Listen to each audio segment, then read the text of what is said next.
Knicks family, what's poppin'? It's your boy. And I know you seen the press conference today. Not much different than what we've seen with the town hall, but we're going to talk about it nonetheless. So let's rock.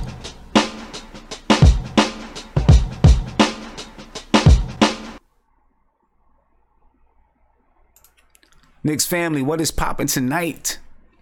We're here, the end of the week. It's Thursday night. I hope you guys had a great week. Looking forward to having a greater, even better weekend.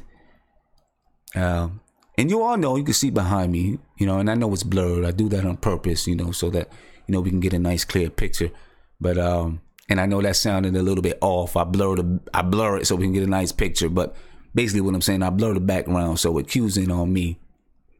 Really, it's cues in on the Knicks stuff. Let's just say it like that. So we can have a nice 1080p picture that looks good. But you can see in the background, Skyzoo. We're still waiting on Skyzoo to get in. When Skyzoo gets in, we'll bring him up. But anyway, I want you guys to have a better weekend than you had a week. And we're gonna talk and have a good time. We're gonna talk about this press conference, what we heard in this press conference. We didn't hear much different than what we heard before. You know what I'm saying? A lot of it is the same. A lot of the same information. But there are a few things that stuck out to me that I want to discuss. Just a few things that stuck out. So we're going to go ahead and get talking. We got a couple of people that's already here in the video chat. But when Skyzoo does get in, and he plans the video in, I believe. When Skyzoo does get in, then we're going to make sure these guys are quiet and muted, so we don't scare them off. You know how this chat can be sometimes. But we're going to go ahead and talk about it. One of the things that, of course, I want to talk about, and here we go. Ladies and gentlemen, you can see behind me, Skyzoo, how you doing? Peace. Can you hear me? Can you see me? Yeah, can y'all hear me and see me good? Yeah, everything is good. You can see me. I got the hat on. You know what I'm saying? Yeah, I see you. Yeah, I see everybody else around as well. Yeah, so this is kind of the platform that we use. We got everybody around talking, but we're going to give you a chance to talk. These guys to be quiet a little bit. I'm going to take myself off of that screen because they see me here and I don't want them to see double of me. But you'll still be able to hear me though. Okay, word up. All right. So I'm gonna go ahead and bring you in because I'm pretty sure you got Skyzoo, folks. Latest album in celebration of us is really, really dope, by the way, Sky. That's a really dope album. Appreciate it. And I mean, in my opinion, that's definitely album of the year worthy. Appreciate it. So, appreciate it, man. Much love. Yeah, it's real dope, man. But here we go, ladies and gentlemen. Meet Skyzoo, and I know you got some words, some things you want to say about the Knicks, man, and what's going on with the Knicks right now. Yeah. Well, as I can see with fellow brethren right here, I know your wall. You was on the screen, but now you're gone. But I saw you had Knicks stuff in the back. My man got the hat. We all Knicks fans, so everything I'm saying is from a place of love. You know what I'm saying? Like, it's from a place of love and honesty and being 100 and not drinking the Kool-Aid. You know what I mean? You see them nicked out, spree joint. You know what I mean? So like, it's a place of love. You know what I mean? So we can discuss and have a good time. Yeah, for sure. That's the whole reason why I reached out to you. I was like, look, I know this guy Zoo is a Knicks fan. Hey, you know what? I got a story though. Before we even get to that, the first time, I don't know, maybe 5-6 years ago, 7 years ago, something like that. I coached AAU basketball, right? Okay. And one of my players, he came to me. He was like, Coach, because he knows. Well, I'm from upstate New York, right? Okay. He was like, Coach, you ever hear Skyzoo? And I'm look, no diss, but I was like, what kind of name is Skyzoo? Who is Skyzoo? What'd you bring it to me? But he was like, hey, check this out, and he played me some stuff. I was like, yo, for real, like this dude is pretty dope. And so that's when I started listening to you. You know what I'm saying? Yeah. And for the record, man, that team, that dude, I coached him and my son. That was the worst defensive team that I ever coached on AAU level. It was bad, but But you know, he was one of my favorite players ever. But yeah, he definitely put me on to you, man. And since then, shout out to him, man. Much love. Shout out to him, man. Yeah, I've been checking you out ever since then. So, so what's going on, man? Where you at with the Knicks? Well, let me start with this. Let me ask you this. You tell me where you wanna take it. We got a million topics as far as you guys, this team that we all love and hate at the same time. Right. I feel like being a Knicks fan is like being from New York. You're not really from New York if there's never a moment where you say, man, I fucking hate this place. You know what I'm saying? Like, you got to have those moments once in a while with New York. And I'm born and raised in Brooklyn. So you got to have those moments once in a while. You know, that's what makes you a real New Yorker, just going through the things that New York puts you through. And I feel the same way about the Knicks. You know what I mean? Yeah. Every year, I hate these fucking guys, but I'm not going nowhere. You know what I mean? Like, it's in my blood. It's in my bloodstream. You know, I was born a Knicks fan. My son now is a Knicks fan. Just keep going and going. So, you know, it is what it is, you know. But I give love and credit when it's due, but I also check some when it's due. And I feel like that with the Knicks more than anybody. Sometimes you got – can we curse on the show? I don't want to do the wrong thing. You good. Yeah. Sometimes you got to check them motherfuckers, you know what I mean? Sometimes you got to be like, yo, listen, B, shut the fuck up. Like, do it right, you know what I mean? You know, it seems like they doing it right a little bit with certain things, but – please, man, drive the car. Tell us where we're going, and I'll jump in, and everybody else, however the show flows, we get it going. Yeah, well, I just wanted to ask you a couple of things, then we're just going to go ahead and get the show going, all right? Just what do you think about this current regime? It's dope. You know, the first thing that comes to me, you know, if you know my album and you know what I'm about, you know, I'm pro-black everything. I'm on my Issa Rae. I root for everybody black. And we are, I think, the first, I could be wrong, but I think we're the first NBA team with a pretty much all black front office and the higher up aspects, you know, not necessarily everybody behind the scene who we don't know, but to have a head coach, a president, and a GM all black is amazing. So, you know, but outside of that, just on the court stuff, you know, it seemed like it's going in the right direction. You know what I mean? It seemed like it's going in the right place. Fizz is great. You know, for me, when they was doing the search, it was between Fizz and Mark Jackson, obviously. I think Fizz made a lot of sense. I was good either way. You know, I was good with Fizz or Mark Jack. But I think with Fizz, he's a player's coach, and I think that's what they wanted, somebody who, you know, the players is really relating to, because he's young. You know, I think Fizz in his 40s, you know what I mean? So he's young, you know, he hood, he from L.A., Compton, whatever it is. So, you know, he give you that aura, you know what I mean? And, you know, if you got Bron saying it's my favorite coach, you got D-Wade saying it's my favorite coach, and he want to come to the Knicks, how could the Knicks not do it? You know, and it makes sense. I think he's going to hold everybody accountable. He's going to check everybody, you know. So I like the Fizz move. I love the Scott Perry move. I think a lot of things that happened right before Scott Perry got there wouldn't have happened if Scott Perry got there a week before. Like, for instance, Frank Ntilikina was somebody who I love to check every single day on Twitter because he's a bum. You know, I think there's a lot of things. I like Frank. I'm a Frank dude. I like Frank. I could give you a 10-page thesis on why Frank is trash. My man waving his finger. I get it. You're probably going to tell me something about he's an elite defender. I haven't seen him play elite defense. You're probably going to tell me he's amazing assist man. He averaged 3 assists. You're probably going to tell me he's an amazing jump shooter. His 3-point percentage is like 29 for the season. This kid's a bum. Don't let the 6'5", 7-foot wingspan fool you. You put John Wall on him. Yep. Froze up. We'll get him back. Now, see, that hurt my heart. I ain't gonna front. That hurt my heart, man. That hurt my heart. Skyzoo said Frank is a bum. You know what I mean? So when we come back... Wait, I can't hear you. My bad. It's cutting up. What you said, bro? Oh, there you go. I think you came back. Yeah, I heard you, but it was cutting in and out. I couldn't really catch everything. No, I was just saying how, you know, you froze up and that, you know, when we get back, we'll get it going. But it's back clear now. It's good. Okay. Word. Yeah. What was you giving your opinion on Frank, or should I keep with my thesis? You can keep giving your thesis. I'm gonna give my opinion on Frank. I mean, everybody here knows my opinion on Frank except for you.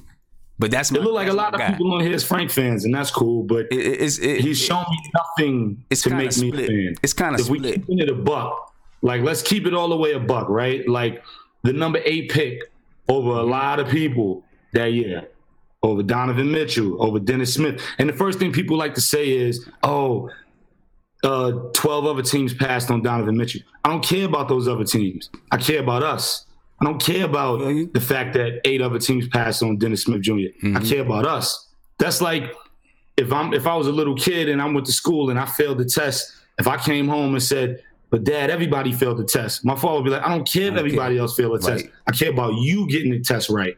So it's the same thing. I don't care if 12 other teams passed on Donovan Mitchell. We shouldn't have. I don't care if 8 other teams passed on Dennis Smith Jr. We shouldn't have.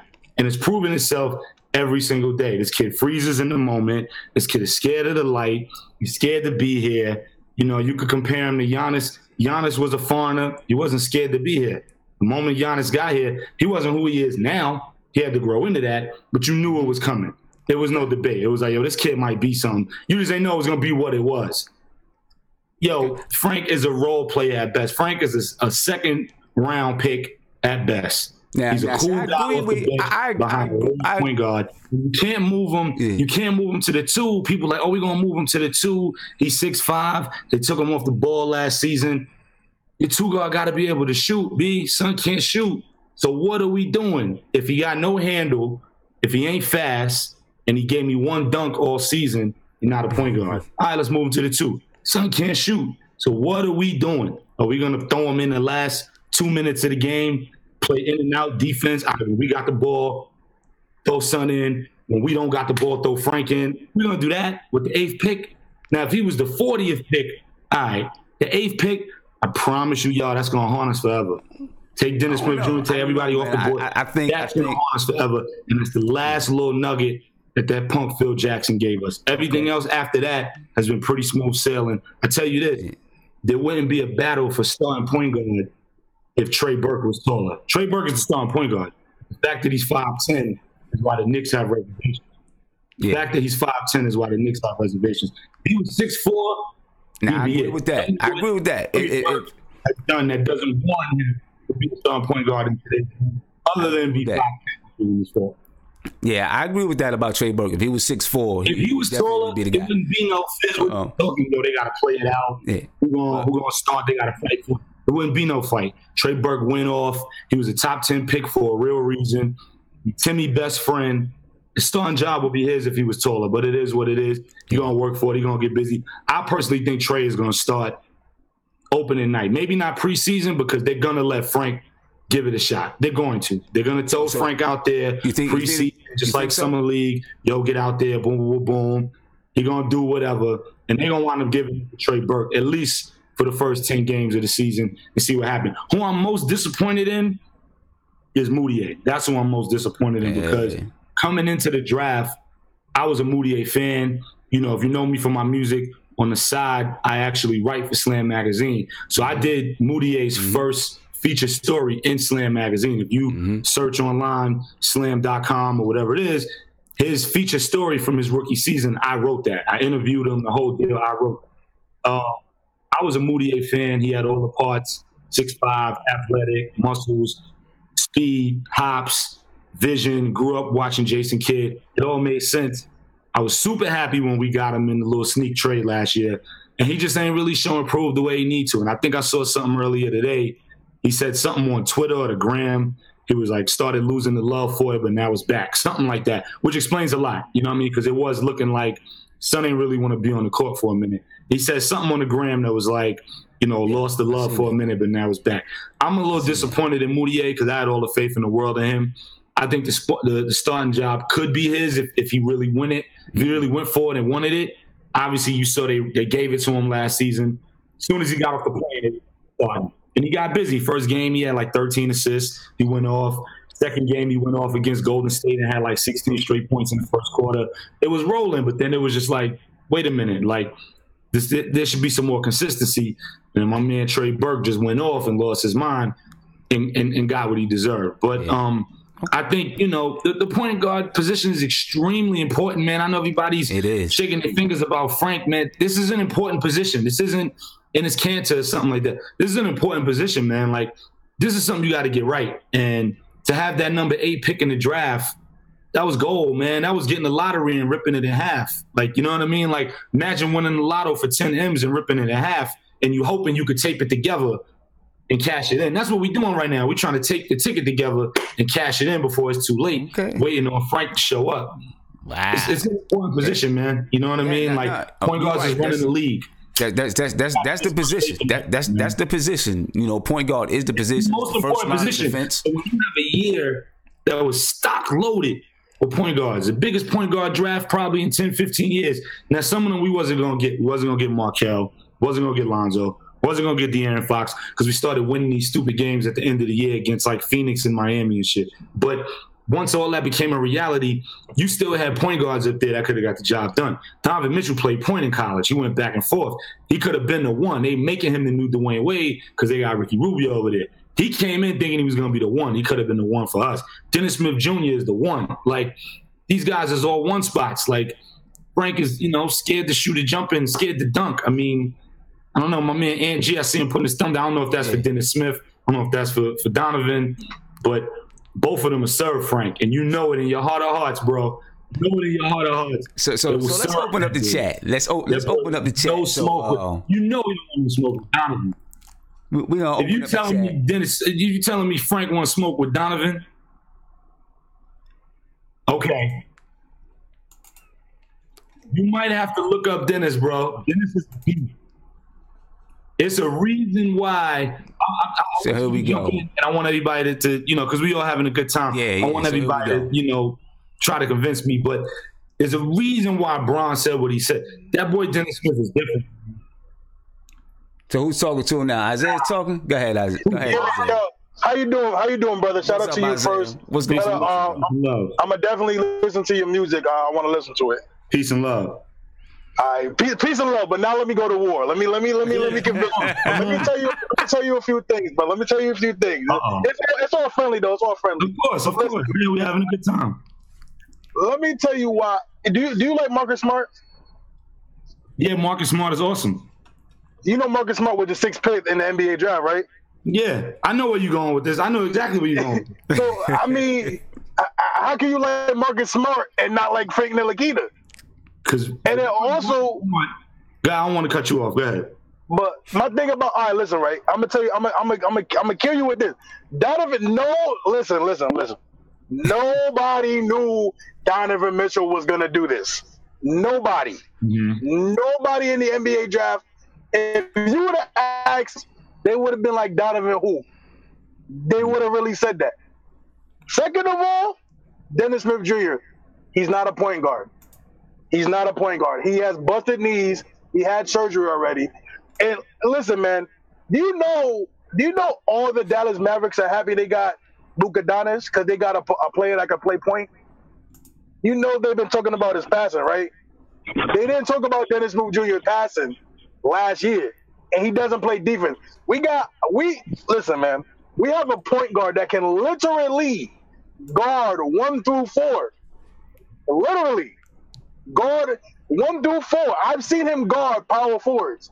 I've seen it. I've seen him play James. I watch the same games. I watch the same games, brother. I've seen him.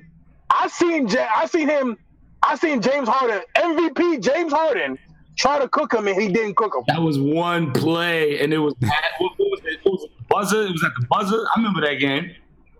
But also too, Trey Burke. I like Trey Burke, but let me tell you something. That was a sample size. We gotta hold. That was a sample size on Trey Burke. At the end of the day, Trey Burke is the same height as me. I'm 6 feet. I'm 6 feet tall. Right. I'm 6 feet as well. I'm 6. I think Trey's shorter. I think they say he's 6 feet. I think Trey like 5. Listen, do you think Trey Burke's gonna shoot 50% from mid range again? Do you think that's gonna happen? What? He shot like his stat line was ridiculously over. His stat line was over. It was over. It was. You don't do that in a whole season. He's not going to score 42. What do you have? 42 and 18? Hell no. Like, but I'm talking about his percentage. He shot like 50. He shot like 50-something percent in the field. He's not gonna do that. Now, don't get me wrong. I like Trey Burke, but Frank has a real chance to be one of the best two-way players in the league. And then you talked about Giannis. Giannis only averaged 8 points. when he first came into the league, his first year. I'm saying, but you saw it. You saw what was there. You saw. See, here's the thing. You mentioned Marcus Smart. He was like, oh, comparing the two, how could you like one and not the other? First off, Marcus Smart got that dog, bro, and you know it. It's the kid. If he got the dog in him, he stood up against LeBron. After LeBron, he stood up against LeBron, man. Huh? He stood up against LeBron. Mind you, there's a 19-year-old kid from. When you talking about that bum ass play, and Ennis came over. What you mean? That clown. He's 19 years old. A grown ass man, a grown ass LeBron. Mm-hmm. And he shouldn't have been on the Knicks team. What grown man does that to a little kid? A 19-year-old kid that's playing. Nah, tell me that. Since when you in the league. I'll tell you that. You were men now. You ain't no little kid when you're in the league. Come on, he's 19, bro. I mean, a lot of that was about Phil, of course. But we keeping it a buck, man. Like, if that was a a second round, 33rd pick, all right. To blow that, let me tell you something. To blow the 8th pick on somebody who you sitting here hoping develops into something, that's a scary stuff. Okay, so Ant. Go ahead, Ant. You open up. Yeah. You Listen, man. Donovan Mitchell. I knew about Donovan Mitchell. I was a little. If you go back to my tweets, not to cut you off because I'm agreeing with you. If you go back to my tweets from draft night, I said it. Mm-hmm. I was like, Donovan Mitchell or Dennis Smith from draft night. And when you say, yo, nobody in the league knew, you know who's supposed to know? The motherfuckers making $1.5 million every year in the scouting department. That's true. We not supposed to know. No. I think if Utah was in our position and we was in Utah position, we'd have Donovan Mitchell and they have Frank Ntilikina. I don't think anybody was taking Donovan Mitchell over Frank in that spot. And Dennis Smith Jr., people bring him up. That is the worst argument for not taking Frank Ntilikina in the history of arguments. Like, Dennis Smith Jr. is not that good. He's a terrible defender. He's inefficient. He's injury prone. He's not a great passer. Dennis Smith Jr. is bound to be one of those guys that are just not winning players. Like they may put up a couple good steps, but they're not a good player. Frank, to me, I see Derrick Rose, but we gonna keep it going. Yeah, but Frank, to me, and like the Luka Doncic point was perfect. It's a reason why the Mavericks valued a playmaker in the draft this year. If your point guard can't be a playmaker, what's the point of him being there? Like, they drafted Luka Doncic because they don't believe in Dennis Smith Jr. and doing that. Frank is a better playmaker. Then why is he there? Word to Frank. Frank is a better playmaker than Dennis Smith Jr. Frank played in the Euro League, and their style of play is different. He had to get adjusted to what they want the American style game, what they want their point guards to do. Frank wasn't used to doing it. It doesn't mean the ability isn't there. The absence of evidence is not the evidence of absence. So just because he hasn't showed it doesn't mean it's not there. You know his stat line when he was in Europe? He was 17. As it was last year, bro. Identical. 5.3 assists. Put Dennis Smith in Europe. Put Dennis Smith in Europe at 17. He wouldn't play. What? He wouldn't play. I don't know about that because Dennis Smith Jr. can score. He go over there and average 40, bro, in Europe. Brandon Jennings didn't play. Emmanuel Mudiay didn't play. They don't let young players play that much in Europe. They play the best. It's a different game in Europe and all that. Bro, it was an identical stat line in Europe. I could see if he was averaging like 15 and 8 in Europe, then he came in and hit 5 and 3, and you could say, all right, this is a different game. He got to get acclimated. Bro, it's the same stat. It's identical. You could Google it. I'm not making this up. Nah, this is the kid when you see. Here's the thing about me as a Knicks fan. As soon as the Knicks start talking about somebody, I Google them. I just saw a tweet that said, "Oh, the Knicks signed Jeff Kobe." I don't know who that is. So the first thing I did, I Googled him before I got on. Yo, who Jeff Kobe? Like, that's what I do. So 2 years ago when they was like, oh, this kid might be the one next year in the draft, I started Googling. All right, who this kid? I'm looking at his broke jumper. I'm looking at his slow feet. It's not broke, man. I'm looking at his slow feet. I'm looking at how long it take him to get up the court. I'm like, yo, this gonna happen next year. And this is my last. And I'm telling y'all, drink the Kool-Aid all you want, man. We're gonna be here next summer. Y'all gonna be like, yo, Sky was right, man. Listen. This is my last point. This is my last point. Buy this Frank contract off. If we could get him off, send him to such. That's gonna. This is my last point. Then I see Nate. Right. In the NBA, there's two type of guys that are successful. There are the great players that are good at a lot of things, and they're superstars. And then you have specialty players that have a specialty, and they're great at what they do. I get it. Dennis Smith Jr. doesn't have a specialty, and he's not an all-around player. At least Frank is a defensive specialist at the end. That's his floor. He's a defensive specialist. I bank on somebody that has a specialty that I know that's going to work. Okay. You want a guy like Dennis Smith Jr. that does. So here's my thing: if he's a specialist on defense, let's bring his ass off the bench and let him get 14 minutes a night playing defense. But don't tell me he's my starting point. No, listen. If that's the case, if he's gonna be my specialist, that's cool. Like Marcus Smart. You said Marcus Smart, right? That's what Marcus Smart is doing. They bring him off the bench, let him play 15 minutes, they let him lock down whoever, and that's his job, and let him be a specialist. They don't trust him the way they do Kyrie and Terry Rozier. He's a specialist. He has a job, just like Aunt G said. So if that's the case with Dennis, with Frank, let him be a specialist. Bring his ass off the bench. With all this, he's our point guard of the future, and we got to do this. And shut that shit down, B. We got to be 100, man. Like, look at the people he got to go up against. 82 games a year. 82 games a year. Look at the people he got to go up against. That's why he's important, because he can guard those guys. As the starter. All right, guys, I'm going to get to... I'll say this. If he's coming off the bench behind... God willing, a Kyrie next summer, behind Trey Burke this year, or whatever it's going to be, if he coming behind somebody off the bench, I'm not mad at that. My man is shaking his head at the bottom of the screen. I see you. Look at the people he got to go up against every night. We can run him down. You think he want that Dame Lillard smoke? You think he want that John Wall smoke, that Kyrie smoke, that Steph Curry smoke? You think he want that, y'all say Luka? You want that Luka Doncic smoke? You don't want none of that smoke. I think Frank does. When the ball get back in his hands, on the other end of the floor, and he got to come up and he got to make a decision. You know what Frank was the king of last year? And I was talking to my man, Anthony Donahue, a couple of my people at ESPN that I'm close with. You know what Frank was the king of last year? Dribble the half court and give it up. The European style of play. I mean, with the red shirt is denying it, bro. Go look back at all the YouTube footage you want. Frank didn't know how to dribble past half court.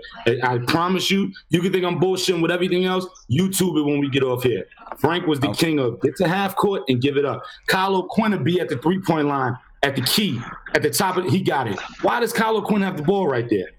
Because Frank gave it up. All right, let me get in here for a minute. Why does Enes Kanter have the ball at the 3-point line? Because Frank gave it up. Not because they wanted it there. They were still trying to get down the court. As soon, bro, I'm telling you, y'all can give me y'all PayPal. I'll send you all kind of money if you prove me wrong. I'm telling you, this kid would get to the half-court line, and I want to hear your point. I don't want to feel like I'm cutting you off. This kid would get to the half-court line and give it up. You know what kind of basketball that was? The punk-ass triangle that Phil Jackson drafted him. Okay. That's triangle basketball. So let me. You got to watch European basketball. Same style of play. That's triangle basketball. Hold on. Get to half-court and give it up. Let me get in here for a minute because I got my man Tony Crow on the line, so I'm gonna let Tony get a piece in, and then we gonna go ahead and switch over to talking about this. The Knicks want to stick to the plan instead of looking to. But I want everybody to chime in on Frank though, because I see a lot of people shaking their head, getting upset, and I want it to be fair, so I want everybody to be able to chime in. I'm gonna open it up. Do me a favor, all y'all YouTube that shit when we get off. Frank Ntilikina half court. Yeah. Watch how many times this guy gets to half court and gives up the rock. It's like a hot potato, bro. Don't want it. He don't want that rock. As soon as he get to half court, whoever closest, yo, here, take it. Yeah. I don't want it. Take it. I don't know what to do with it. I don't got no handles. Take it. Hey, Tony Crow, what's poppin'? I don't got no handles, and we in New York City. Yo. What's poppin', Tony? Yo, Black is time. Shout out to the chat. What up, Sam? I'm chilling, man. What up, Sky? I like your last album. I like your last two albums, actually. Well, I didn't hear. My bad. A couple people, we was all talking at the same time. What you said? I said I like your last two albums. Appreciate it. Good looking out, bro. Appreciate the love. Good joint. But let me start off with Everybody knows. If I gotta lose one for Frank, Trey Burke's my guy, but I gotta defend Frank because you really shitting on him right now. Like he's cooking my man right now. A couple things in Frank's defense. If you want to look stuff up, you could count every game, especially in the beginning, the first half of the year. Frank would be playing well, or Frank will make one mistake and be pulled immediately. Like his playing time in the first half of the year compared to the second half of the year was phenomenally different.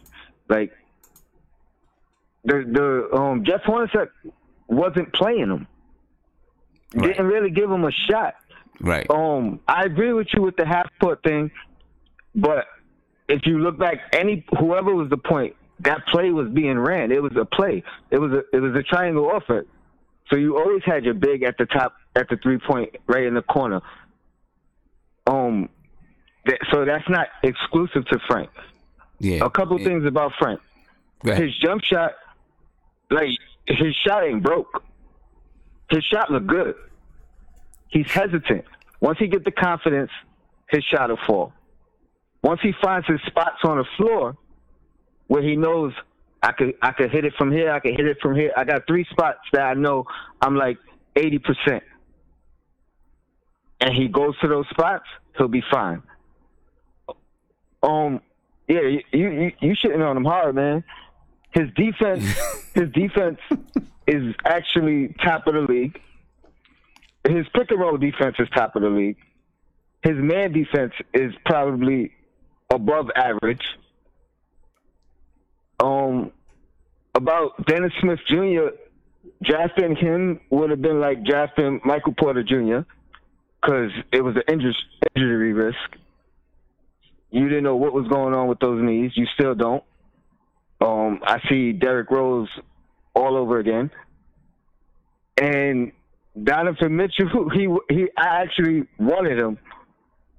So I can't really I don't got an argument for that, but he ain't the defender Frank is. And Donovan Mitchell knows how good Frank is. If you look at their matchup in the Utah game, end of the year, they went at it, the both of them. They both did their thing. Yeah. If you look at them against Fox, Frank won that battle. Mm-hmm. Dennis Smith Jr., I'm pretty sure there was a pretty even game, at least one of the games between them. I don't think they both played, the 2 games of the year. But the game they did play, that was pretty even. Frank is good, man. Yeah, I was mad too. But I'm a Knicks fan, so I'm gonna support who we have because we have him. I don't want that to get lost. And I'm gonna look for the good in him, and I see good in him. He ain't trash. If he was trash, I'd still be mad. Yeah, hey Tony, let me jump in here for a minute because Sky, I'm a big Frank Ntilikina fan too. I ain't even gonna lie. We get into mad arguments on. Can y'all hear me now? Right. So I believe that Frank. Number one, the defense. Of course, we're going to talk about the defense. But I think Frank has it in him to be the Derek Harper type of point guard that, in the future, as you move on, what I'm saying? He's a little bit young, so it's going to take time for him to really command and take over that leadership role. But I think he has the ability to be that and do that. And of course, Fizdale and them guys, all their players, they're going to talk about the positives. But, he said, obviously, he can move around from position to position. He has the ability to organize the team. He's got to get his confidence up. I think that's all it is. He's got to get his confidence up. I think once he gets his confidence up, this is a big year for him. We want to see some steps. But I'm a believer in Frank. I've drank the Kool-Aid. I ain't going front. I drank the Kool-Aid on my man. I like him. Can y'all hear me? Yeah. Okay. You said you're a big Frank Ntilikina fan. Bro, Frank Ntilikina isn't a big Frank Ntilikina fan. He got to get confidence.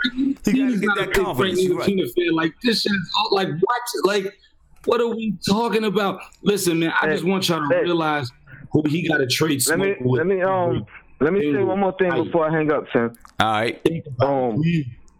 First, let me ask you a question, and then I'm gonna respond real quick. What's the hardest position to learn in the NBA? Without a doubt, point guard. Without a doubt, point guard. Point guard. Without a doubt, point guard. Because the one thing I want to get across about point guard, and I harp on this all the time, man. People always think, your point guard is, the only thing a point guard needs to do is penetrate to the lane and dish it off. You know what I mean? Like, your point guard got to really be the leader on the floor. Got to be the guy that really gets people together. Is not afraid to tell people this, where to go, what to be. Even if you're talking, I don't care if you're talking about Carmelo, LeBron, whoever it is, your point guard got to be headstrong. Absolutely. I'm not going to lie. Right now, Frank Ntilikina is not that, but I think he can, because I've seen points and parts of the times in games. Well, I seen him pointing, telling some people where to go, where to be, even when he didn't have the ball in his hand. Now, there's some things that he's got to do to, he got to tighten his handle up and do some things like that. I want to get a guy a chance. Now, I'm like you, though, Sky. I'm going to call a spade. So if I see, next season, he's not really developing him, but like, maybe we did the wrong thing. You know what I'm saying? But right now, I believe in the kid. I believe in him. I believe in him. Tim, you know what I mean? Yeah. Like, you kind of said exactly what I was going to say, so I won't mention that part. But it's like I said before in the chat. Right now, Trey Burke should be our starter. If we basing it off last year, that's without a doubt. Okay. Trey Burke should be our starter. But if you look at how long it takes the average point guard to become who he's ultimately going to become in the league, it takes him a couple of years. Look at Trey Burke. Prior to this is his best season by far. By far. He's been in the league, 5 years? It usually takes about 4 or 5 years for a point guard to develop.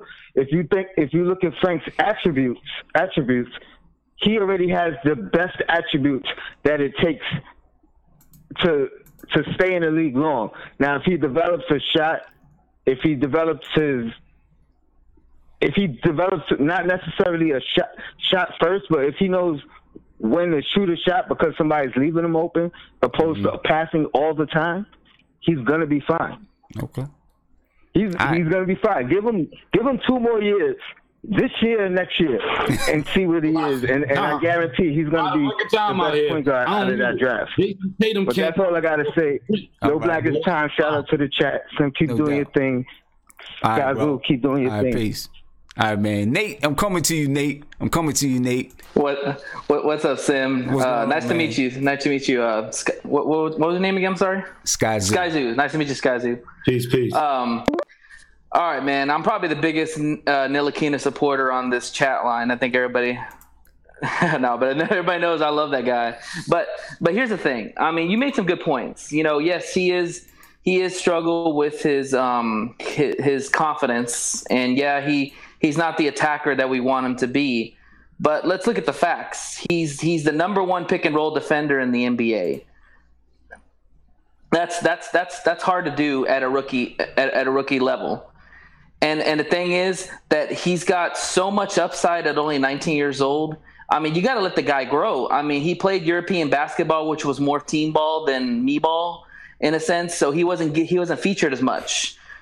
So now he's this is a second year, and now he's expected to take a bigger role.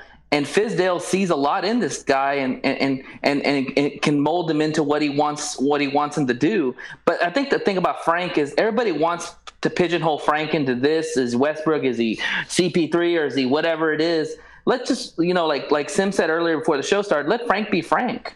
He's a great defender already. That's a plus. He's going to be a better passer, and he's not a bad shooter. I mean, if you watch the Knicks games in the fourth quarter, he was making big-time threes. He was making the timely passes. I mean, the guy has game when it matters the most.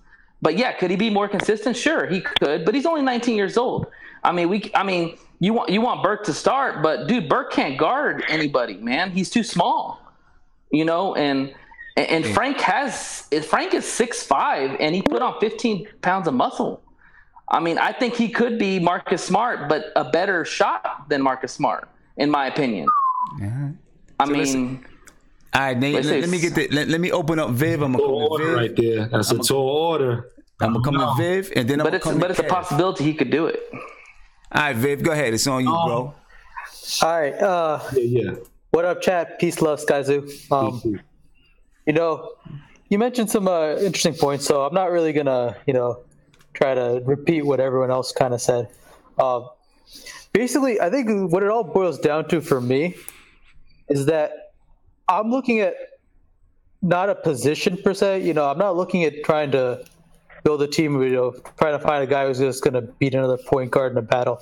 In the end of the day, basketball is coming to a point where it's becoming positionless now, where players are being asked to not just, be a point guard or asked to be a shooting guard per se, but they're asked to take on multiple responsibilities. And you're kind of seeing the Bucks get to that point. And even the Warriors, to the extent, really exemplify that positionless basketball, where you have Curry is not really your prototypical point guard, where he's really, a lot of his game is off the ball per se.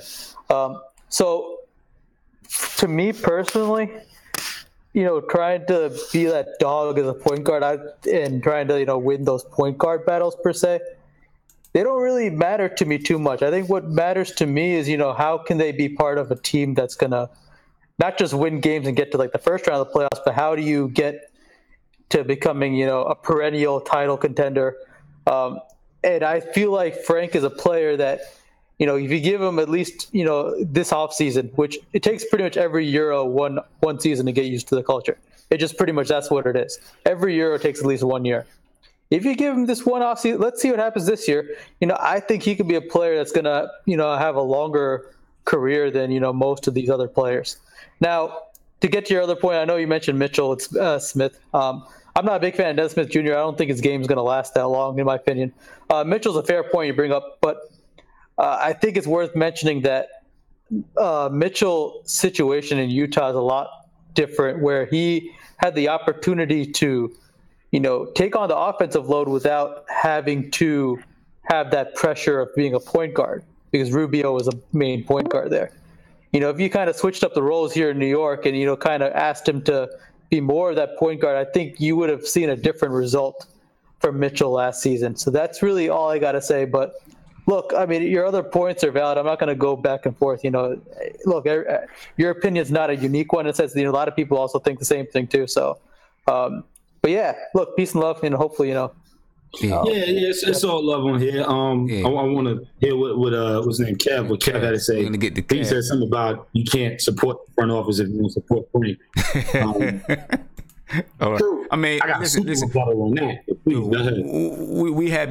We have these same exact arguments like once a month about Frank Ntilikina. First of all, it's a different front office than who got Frank. It's like a completely different front office. But that's not the point. Steve Mills is Steve Mills. He moved whichever way the wind blow. He moved that way. I think which is why he's lasted the longest in the Dolan game. He's been with Dolan since 2000.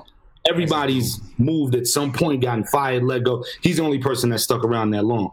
Steve Mills moves however to move to keep the job. So, like, everybody else in that front office, when Son got there, is gone. Like, so I support this front office. First of all, I'm going to support the Knicks forever as long as they do. As long as they don't do no dumb shit. Like, I'm not down on your support for the Knicks. As long as they don't get out of pocket, in my opinion, I'm gonna support the Knicks. I'm diehard, huh? Pretty well. Go ahead, Kev, man. I got like 30 of these. I'm gonna grab the first one, but just to, I want to hear your point, but just to respond to that, I'm gonna support the Knicks forever. But it was a different regime that picked him up. You know what I mean? I honestly, in my heart of hearts, believe Scott Perry would not have made that move if he was here. If it was Scott Perry and not Phil Jackson, Frank Ntilikina would not be a New York Knick right now. He had the chance to draft Frank. He was in Sacramento. Scott Perry drafted De'Aaron Fox. All right. He had the chance to draft him. Passed him. Cool. Honestly, he would not have taken Frank if he was in New York. He could have taken him in Sacramento. He took De'Aaron Fox. It's a different regime. You know what I mean? So I support this front office. But go ahead, bro. Let me hear what you think. So peace to the chat. What's up? This is my first time doing anything, video call, phone call, anything. So peace to the chat. Appreciate it. I'll see y'all at the Knicks game on opening night.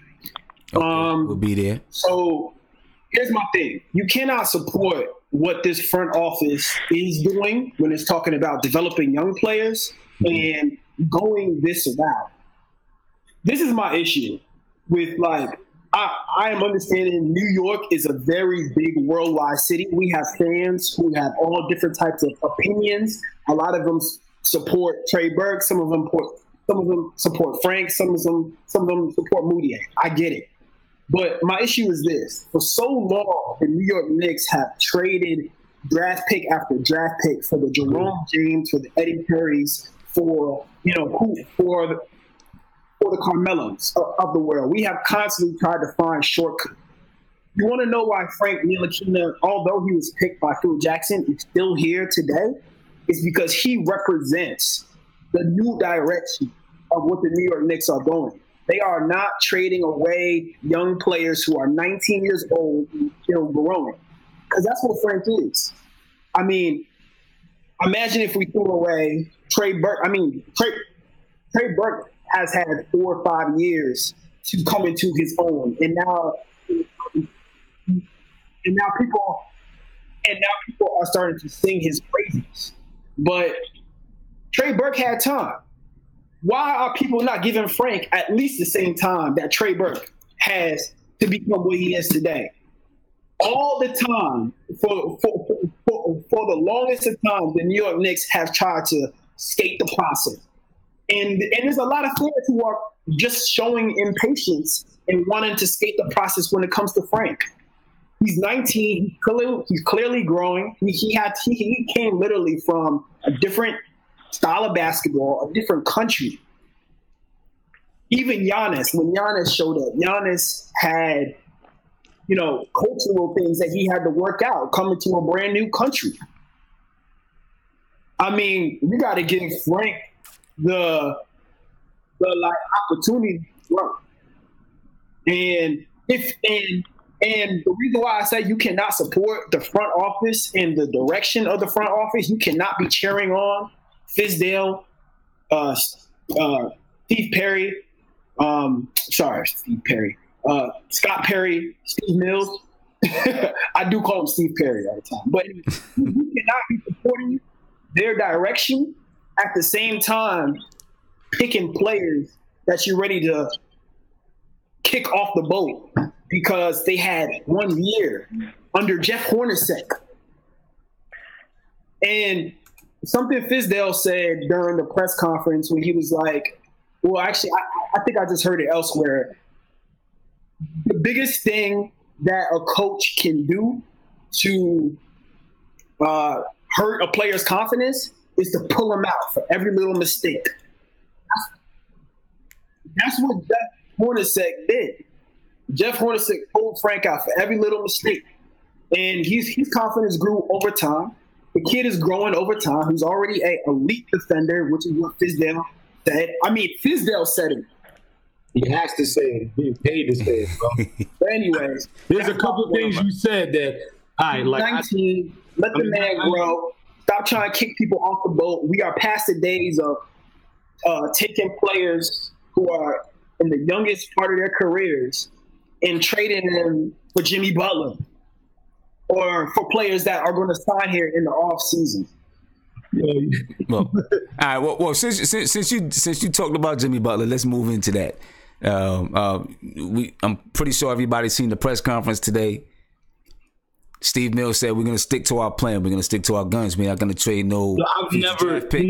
I've never seen Knicks fans. I've been a Knicks fan since the day I was born, bro. Mm-hmm. Cut me. I'm going to bleed blue, orange, and Hennessy. 3 things. All right. I've never seen Knicks fans drink the Kool-Aid this hard. All of y'all sound like a Steve Mills press conference, B. This shit is insane. I'm sitting here like, oh. So all right. So this whole thing about, so you don't believe it's the right move to just stick to our guns right now? No, I absolutely think it's the right move. I never said that. I never said that at all. I'm going to show you the difference between looking at somebody and being able to say, yeah, let's develop them because we know what it's going to be. Now, they're not. Kevin Knox. Kevin Knox right now, why is everybody so hype about Kevin Knox? He's 19. We're going to develop him, give him time. But why is everybody so hype about Kevin Knox? Because you can see it. Wait, because you can see it. Exactly. I thought somebody was saying something. Because you can see it. You can see it. Does he look like going to be the next LeBron? No, nobody's saying that. But you can see it. You like, yo, this kid is 18, 19. He needs time to develop. But I can see the shit. I can see it. I can see it right there. You got to nurture that shit. Shine it a little bit. Boom, boom. You can't see that shit with your man. That's the difference. So what Kev was saying about, development and giving them time, we got to give Kevin Knox the same amount of time, right? But everybody's excited about Kevin Knox because he's showing head something. You can look back to college. You can look at Summer League. You can see the shit. You're like, it's something about that shit. Okay. It makes sense. But we don't know if it's going to be Melo, Giannis, PG, or if it's going to be a floor low. We don't know, but we know it's going to be something. Okay. Your man, French bread. I see some stuff with him. You know what I mean? And it may not just be the athletic stuff. I see some intangibles that he has that I think that I think is going to come out. You can see it in him. You know what I mean? And then if you're talking about, I don't know what son doing. If you're talking about, what was the other point you made about Fizdale? He has to say that, bro. He's getting paid by them. Right, what are you gonna come out and be like, Frank is trash? Yeah. He has to say that, B. Right. But if you think they had a conversation back where he was like, I don't know if this kid is really it. Yeah, we're gonna see what it turned into. Guarantee it. Why can't the Knicks trade him, even though it was a part of the Phil regime? Because it'll make the Knicks look bad. It's big business at this point. Okay. It'll make the Knicks look bad because the moment they drafted him, it was like, well, this is who we rolling with? Cool. They pumped it as, we got the steal of the draft. We getting busy. If the moment Phil leaves, which was, 3 days later, they say, well, we're going to dump this kid because he ain't what we thought he was. It goes, wait a minute, but y'all just pumped that shit 72 hours ago as if it was a great move. Right, they can't bail on Sun now. Yeah. It'll look like more of the same. They can't. At the least bit, they got to let that 4-year rookie thing roll out and figure it out from there. Okay. They can't bail out on Sun yet. As an organization, as a brand, it'll make them look bad. And they've been looking bad for 15, 20 years. They can't bail on Sun. Sun got the free pass, get out of jail card that anybody in the league will want. He's there. Right. You know what I mean? Like, they can't bail on Sun because it'll backfire on them. Yeah. Don't drink the Kool-Aid too crazy, bro. Like, it's bigger than just what's on the court, man. I promise you. Yeah. I promise you. Let me get to this caller right here. Caller, you on live with Nothing But Knicks, man. What's popping? What's going on, man? It's Ryan from the Bronx. What's up with you, bro? Chilling, my man. How you doing? Shout out to the chat. Shout out to everyone that's video call. Shout out to Skyzoo. I always support someone, that's from my city doing big things. So, peace and love, bro. Good luck with everything. So this is what I want you to do, because we've been harping on Frank for a minute. Having this debate. Let's talk about Steve Mills said he wants to stick to the plan. Right? So which sounds like, they're gonna be out of that. They're gonna be out of that for Jimmy Butler. What's your take on that? And we could break down that too, man. I don't know if the caller gonna jump in on that or what, but yeah. Go ahead, Ryan. Before I do want to say a little bit about Frank before we touch up on Jimmy Butler, because they're both kind of go hand in hand. As far as him and Dennis, he might be on your team, man. Why you doing? He might be on your side. Dennis Smith Jr. cannot finish around the rim. He shot 40% he shot under 40% from the field and still had consistent minutes. Frank did not get that opportunity. I understand what people are saying about him, but he needs to show his minutes. This year will be the year where, we can sit there and talk, really. But just based on what I saw, he shut down Kyrie Irving. Shout out to Who's Mark for kicking facts. He shut him down. A guy that can shoot and penetrate. I have no reason to believe if he were guarding Dennis Smith Jr., he was going to shut him down. That's all I have to say about that. Okay. As far as Jimmy Butler, I think I'm glad we did what we did. I'm glad we're sticking to our guns. Because it's like I was saying the other day, we have a history of turning assets into, and not using them for anything. Using that to trade that away and get these, overrated players and stuff like that. We need to take a page out of what Boston has been doing for the last, I want to say 5 years.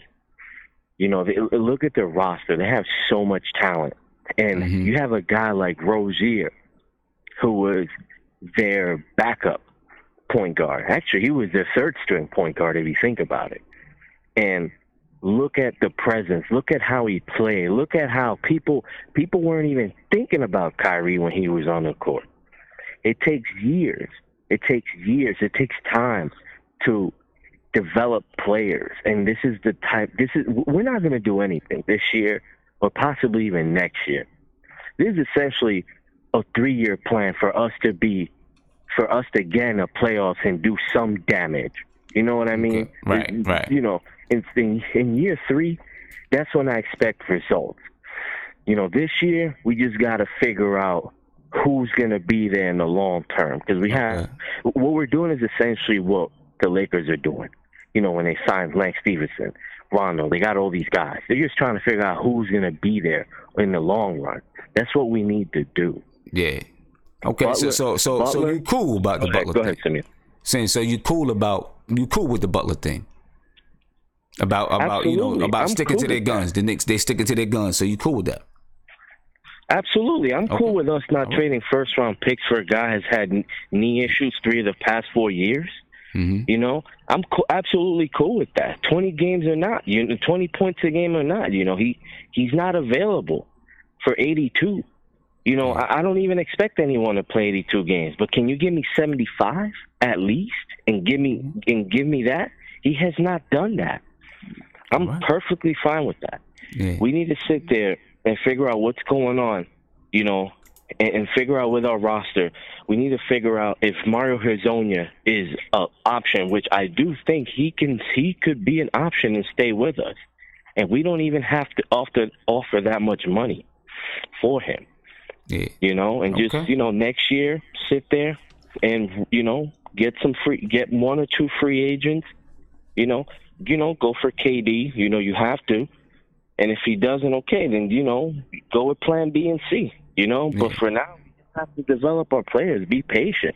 The great franchises in every sport are patient. And I hate to say this, but I'm going to bring up the Yankees. People don't understand something. The reason why the Yankees were so great in the 90s, and I know it's a different sport, but it's the same thing. We were garbage from the 80s to the early 90s. It took a George Steinbrenner suspension, and he did not trade away his young talent. He couldn't trade away Jeter, Mariano, Pettit, Posada. And look what happened. It created a dynasty. We need to think about that. I know it's a different sport, but it's the same philosophy. We have to be patient. Yeah. All right. Hey, Ryan, I appreciate the call, man. I'm going to get back to the chat.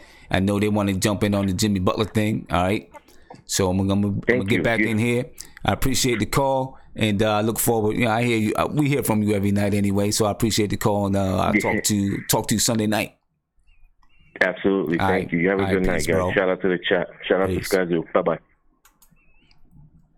All right, so I'm going to open you guys up. I want to know what you guys in the chat, what you guys think. Skyzoo, man. So we already on this Jimmy Butler thing. We need to get this going because it's a lot of facts. We need to get it going. Yeah. So where you want it? Where you want it, Jimmy Butler? Can everybody hear it? I want everybody to be able to hear each other back. Yeah. I think hey guys, quiet down for a second. Isaiah just keep talking. Isaiah's just gonna talk. I love it. Yo.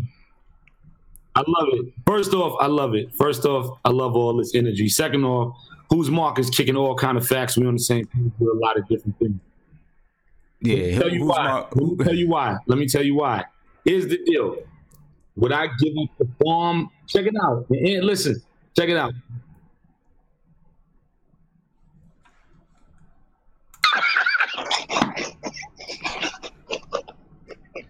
Yeah, but no, I'm on the Trey. I'm on the Trey Burke starting train for sure. But we can get into that in a minute. But check it out. Isaiah, hold up, Isaiah. Let him go. But check it out. So with Jimmy, right? Would I give up the farm for Jimmy? No, absolutely not.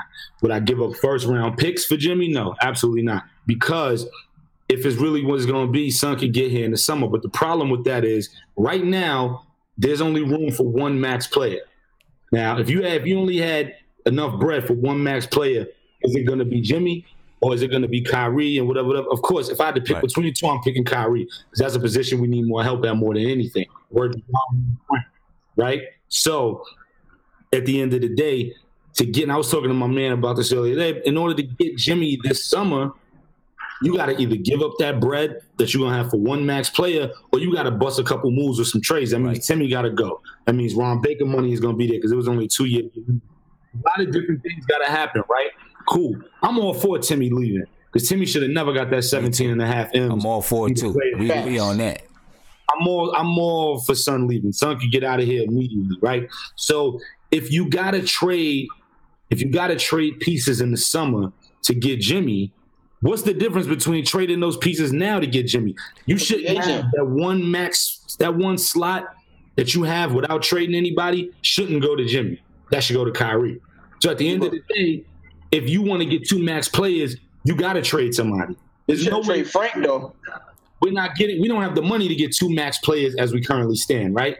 Trades got to happen next summer. Heads is leaving. Courtney Lee's going to be going. He's probably going to be going next week. But if he's not, he'll be going next summer. Timmy probably going to be going next summer because they want two max players. Right now. Yeah, and you know what? On the whole Jimmy Butler, I'm in the same boat. I'm not sure about Jimmy Butler as being, I don't know. The whole. I'm gonna tell you why. If everybody on here, this chat is called Nothing But Knicks. Everybody on here is a diehard Knicks fan. Mm-hmm. You know the thing about Jimmy, which makes him so important and so valuable to this team? David Fizdale is the head coach. You got a bunch of young kids, right? KP ain't really the toughest. He swagged out. That's why we like him. But he ain't really the toughest. And all that, right? You know who Jimmy Butler is? Jimmy Butler is a stuck in the 90s Knicks player. Jimmy Butler is Charles Oakley at the 2 spot. Isn't that what everybody would want right now? That type of player on this team? Absolutely. He's a dog. He don't give a fuck about being friends with nobody else. And see. Exactly. Here's the thing. I love those things about Butler. Nobody's afraid of Timmy's game. Tim Hardaway. Nobody's afraid of Frank. And it's new. I'll give Frank that. Okay, first year. But all this roster we put together, nobody's afraid of him. Motherfuckers is afraid of Jimmy. Motherfuckers is afraid of Jimmy. Motherfuckers is afraid of Kyrie on the court. We need motherfuckers to be afraid of us. You know who got the whole world shook? Golden State. You know who got head shook? Portland. You know who got head shook? Philly. And Philly's super overrated. Philly's a super overrated team. They got motherfuckers shook. They got motherfuckers shook daddy. Nobody on the Knicks. The only person heads give a pass to on that is KP. They be like, yeah, Son can play. He all right. Everybody else, nobody's afraid of us. You know what I mean? When he makes motherfuckers afraid and bigger than him being 29, going on 30, whatever, bigger than that, he puts that fear in all the other players. Like, y'all gonna make these motherfuckers afraid too. That's why he don't fuck with Cat. And I like Cat. I know Cat personally. Cat is dope.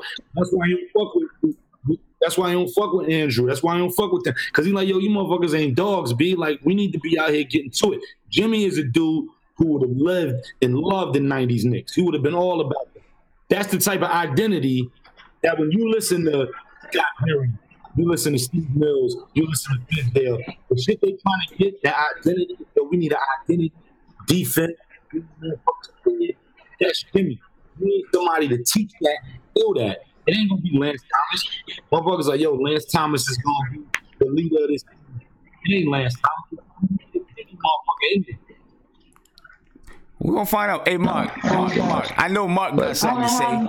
Who's Mark? Mark, he talking to his mom right now. Give me 32. The other money was. My bad. I didn't know that. Go ahead. Oh, Isaiah, I'm coming to you. Hey, Sky, could you do me a favor though? Jump in. But here's the thing. What it comes down to is, what would you give up for Jimmy? Would I give up first rounds? Nah. Would I give up KP? Nah. Would I give up Kevin Knox? Nah. You know what I mean? But would I give up Timmy? Yeah. Courtney Lee? Yeah. Joakim? No. I mean, that's a given, but that's not going to happen. Yeah, I'll give up Timmy and Courtney Lee quick. I mean, I'm not. I give up Timmy because at the end of the day, if you were to get Jimmy, Jimmy's gonna play that spot anyway, so you're not losing anything. You know what I mean?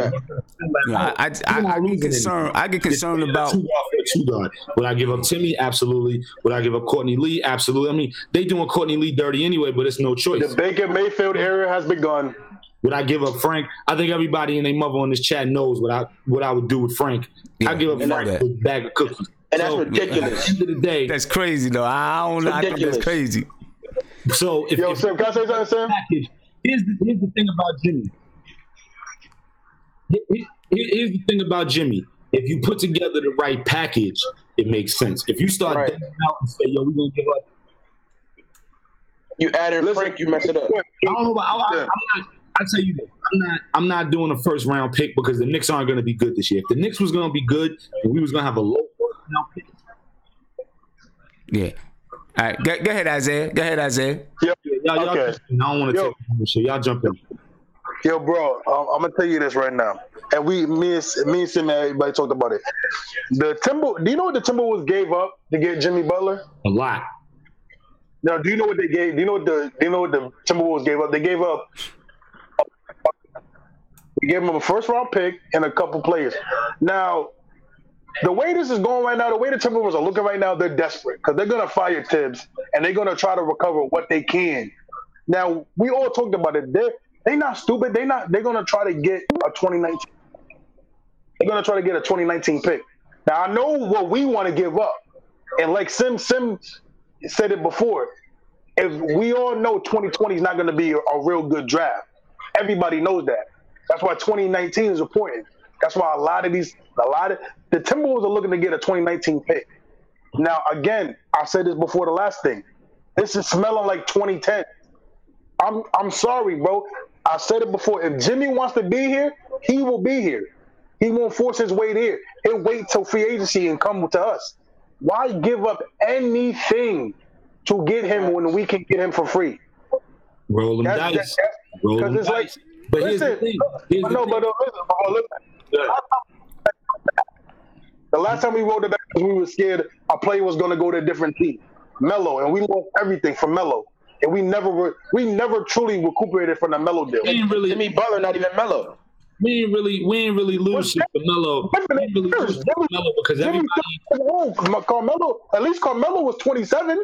Everything we gave up for Melo, what did that turn into? It turned into nothing. It looked like a lot at the time. It turned into nothing. Like, I agree with that. What do we give up? That's true. All right, let me get the who's smart. Let me get the mark. Levine ain't shit. Ain't here.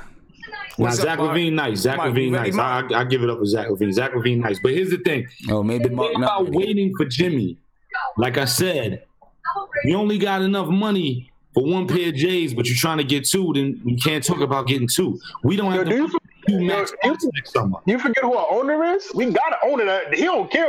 He'll go over there. But here's the thing. I mean, this ain't baseball. It ain't just an open cap. There's a cap, bro. Like, we don't have the space for two max slots. We don't. You know what I mean? Like, we have enough right now as it stands. We have enough space for one max spot. That's Enes Kanter's money. That's why it's so funny. Every time somebody talk about coming to the Knicks, Enes Kanter be the first one to jump up. Like, yeah, get him. It's like stupid. It's gonna be you that has to leave to get Son. You know what I mean? Like, Enes Kanter's money is the money that's freeing up for Kyrie or whoever it is next summer. That one max spot where they like, yo, we got enough money for one max play. That's Enes Kanter's money. That's that money that comes off the books. So his ass will be out of here unless he take a minimum deal. You want to love New York and kiss Statue of Liberties and shit so much because I love New York. Cool. Go to Brooklyn. $1 a year deal. Because you can't give Son the money that he want and get a max. We got enough money for one max player. So what that means is you got to trade for Jimmy next summer anyway. Not Frank, though. You got to trade for Son next summer anyway. Not Frank. You can trade for him now, but you're going to trade for him in July. But you got to trade for him because you're not going to give that one max spot to Jimmy. You're going to get that to Kyrie. You'd be stupid if you give it to Jimmy over Kyrie. But at the end of the day, what you going to do? You got to trade for Jimmy anyway, whether you do it now or you do it next summer. All right, let's get to Guillermo. Guillermo, what's going on? Welcome back to the chat, my man. Yeah, what's good, man? Just saw a heartbreaking loss to bum-ass Browns for my Jets, but what's good, chat? Please, let's talk about basketball, man. Forget that, man. But yeah, I agree, man. I'm not with the Jimmy giving the Max. But I will say one thing to Skyzoo. Salute to Skyzoo. thing I will say though is that those parts that we had that we gave up for Melo turned into nothing. But you also have to take into account we had a system here and play with D'Antoni. Now I'm not a D'Antoni fan at all, but when we had those guys on the team, Landry Fields was number 2 in Rookie of the Year. He's a guy who could shoot the 3 and drive to the basket. Gallinari is finally driving to the basket. Wilson Chandler changed his jump shot to become a 3-point threat and was averaging like 15, 16 points a game. Raymond Felton was averaging 18 and 6 in that system with Stoudemire with the high pick and roll, set out guys on the perimeter. So I always look at it as I'm not so much of a fan as bringing in just some superstar to come and change things. I'm from the Pat Riley era, where when you have a system in play, you can have interchangeable parts, and you can also have guys who aren't that great. They come into the system, they bring value. So I'm not gung-ho about these free agents. I really don't want Jimmy Butler because I think he's a locker room cancer. I think this year is important for growth to establish that we don't need to bring in any free agents who are going to come with their egos or attitudes. Let's build what we have now, and then when we get into 2019 or whatever, 2019, 2020 season, let's see how we build from there. I don't want another Melo situation. I don't want us to give up all these parts for some superstar who's shooting like 43% field goal shooting, who's getting hurt every year, who can't build up Andrew Wiggins and Big Cat. So I just rather stay from free agents. Let's build for this year. This guy Fizdale's supposed to make guys better at the hoop. Let's see him make Frank Nitty better at the hoop. Let's see him make Emmanuel Mudiay better at the hoop. If he does that, if I see progress from these guys, then we have a foundation. He's 6'5" and got drafted for a reason, man. People say he sucks. People are saying Landry Fields sucked, but Landry Fields is number 2 Rookie of the Year when we had a system going for him. So a lot of times it's the coaching. A lot of guys are flops, not because of their talents, because of the coaching and the front offices they go to. Moody was in a bad situation in Denver. And then when he got here, he kind of lost the love for it. But he has the tools like a motherfucker. Right, I agree. That's not true. No, Isaiah, that's not true. I got a cousin that played for LIU who was killing and who got benched all the time, and he didn't want to pursue even trying to go in a summer league or anything like that. And he's very talented. So a lot of times it comes down to coaching. When you have a coach, when you have no foundation, you have a lot of chaos, a lot of guys lose motivation because, like, what am I going to do? Because they look at me as a bum, but the coach is playing me. For Frank Ntilikina, right? Last year, Jeff Hornacek was playing his guy at the 2. Now, I understand his rookie year. It's only 1 year. But imagine doing that for 4 straight years. Look what happened with Tariq Evans, right? You would say Tariq Evans was a bust after his first year, but you know what they did? They played him at the 2 after his first year, after he was beasting as a rookie for the point guard position. He lost his confidence until he played with, the Pacers or whatever last year. And everyone's like, oh, Tariq Evans is back. It's like, no, when you place certain guys in the right position and the right system, they excel. Yeah, Tariq Evans is nice.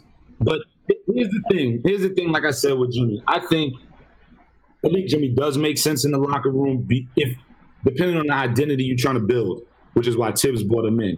And you hear Fizdale, you hear Scott Perry, you hear Steve Mills, we want to play defense, we want to play hard, we want to play tough.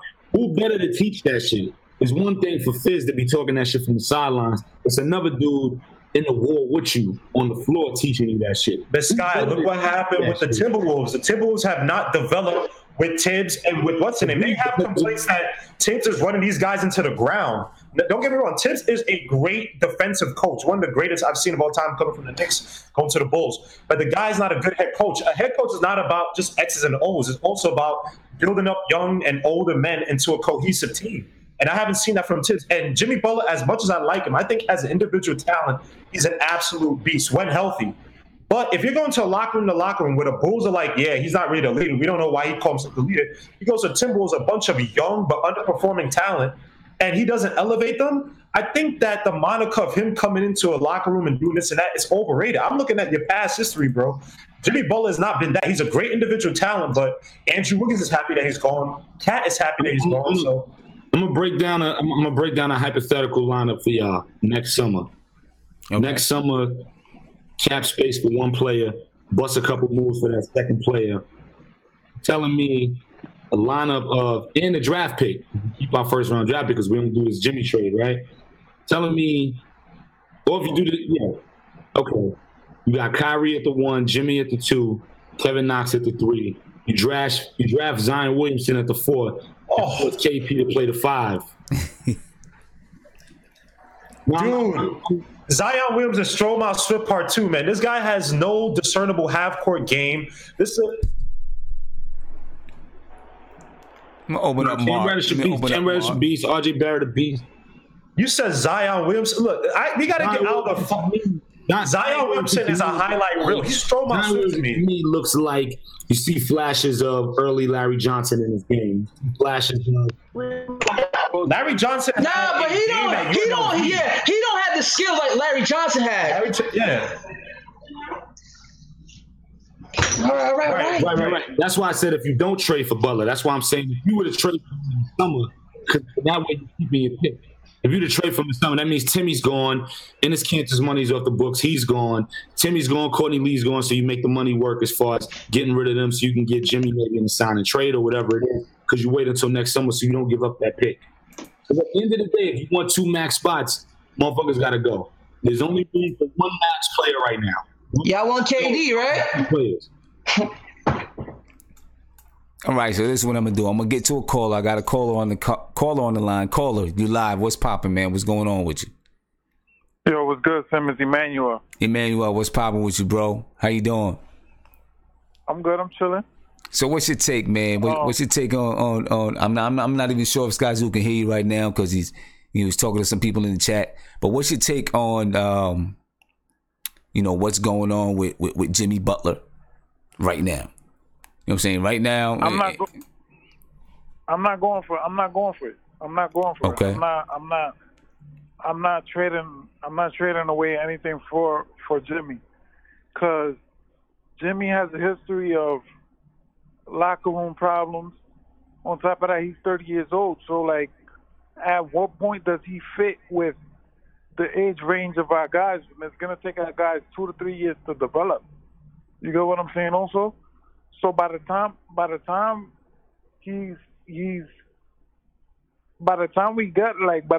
team is ready, he's gonna be coming downhill already. Mm-hmm. So it doesn't really make sense to max him out. And on top of that, he's not a type of dude that's gonna take you over the top anyway. So what is the rush on getting Butler when it's not secure that first of all he's gonna bring anybody? He could bring you over the top. He has locker room issues. Fizdale said that he don't want anybody that eats the young, and that's his reputation. That's his reputation. That he gets at young dudes. And Fizdale already said that he does not want a vet in the locker room that's gonna fuck with the mentality of the young guys. Mm-hmm. So that's already out of the question. Right. On top of that, if you wanna, on top of that, damn, I forgot my other point. Yeah, on top of that, he's out here. Look what he did with D Wade, like. Right, and that's my concern. That's my concern about Jimmy Butler. He's not what you want in the locker room, and he's not putting you over the top on the court either. So no, for me, it's a no.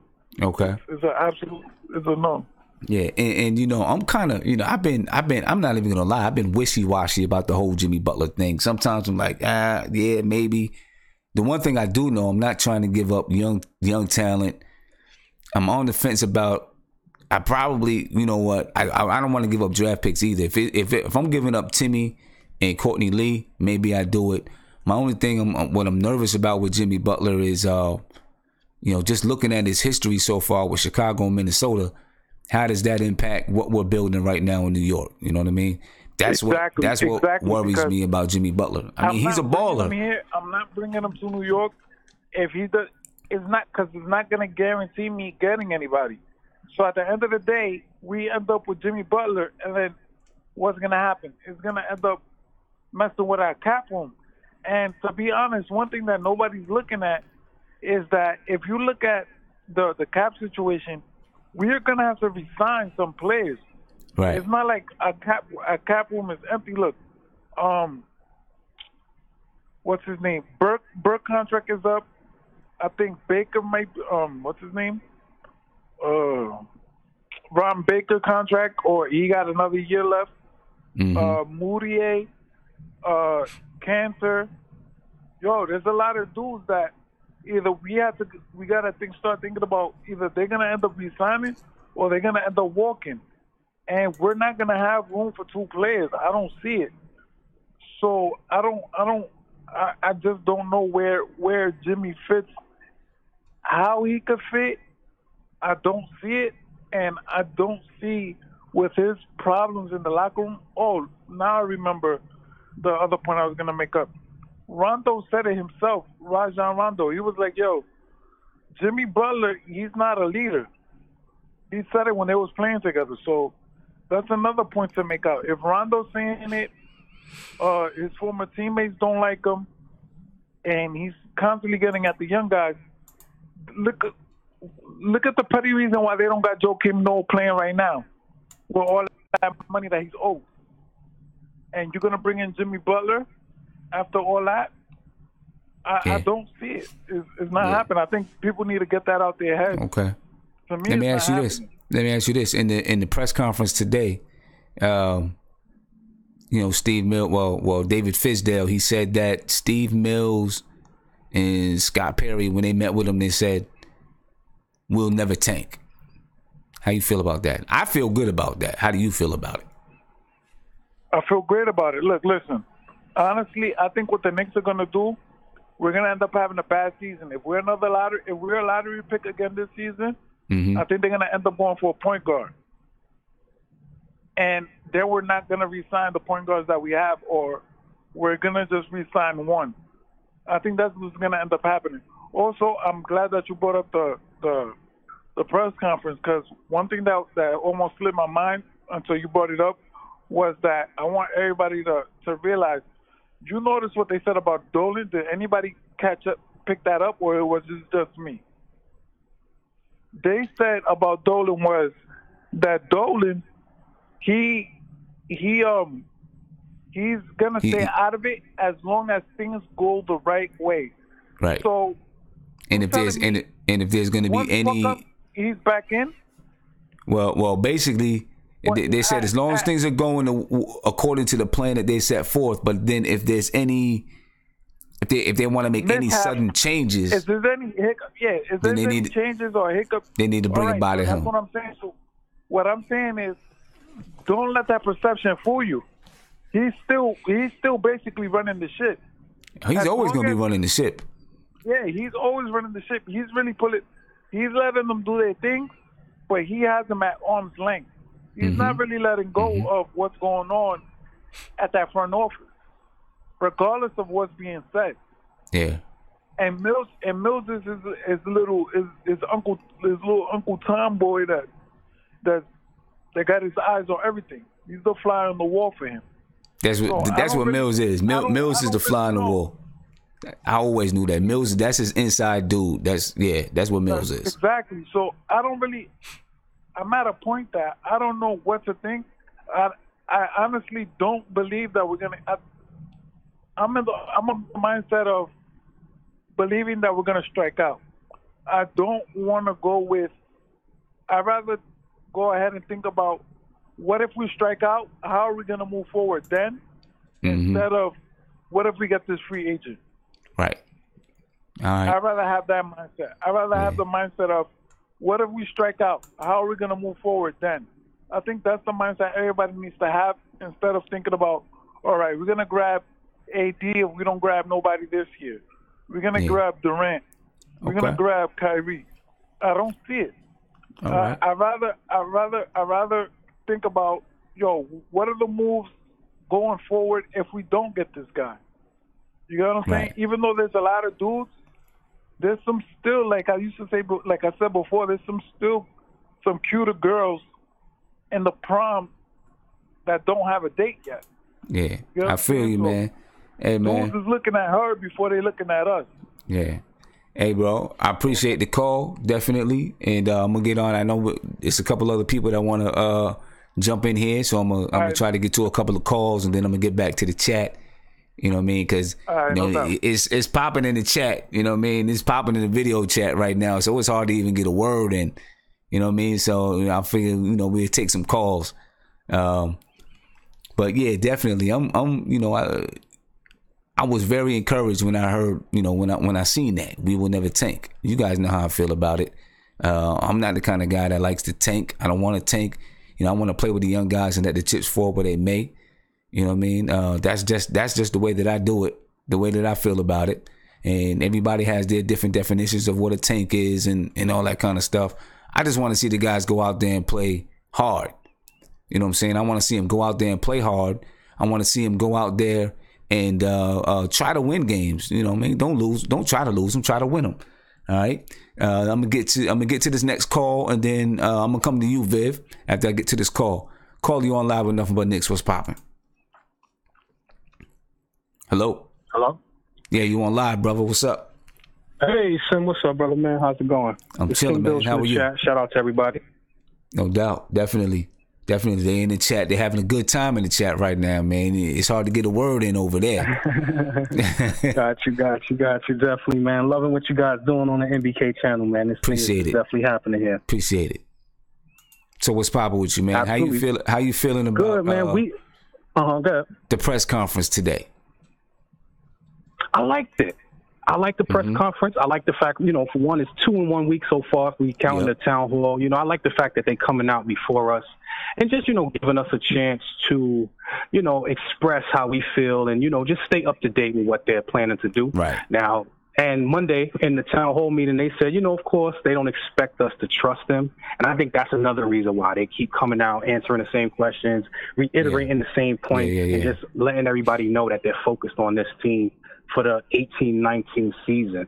Yeah. Now, I know we touched a little bit on Frank Ntilikina a little while ago. Are we still on that, or we kind of moved on. We moved on. I'm not even sure, but the chat is on right now. They were kind of still talking about Jimmy Butler. Wanted to move past that. You know what I mean? So we start talking about the team's philosophy to develop but not tank. You know what I mean?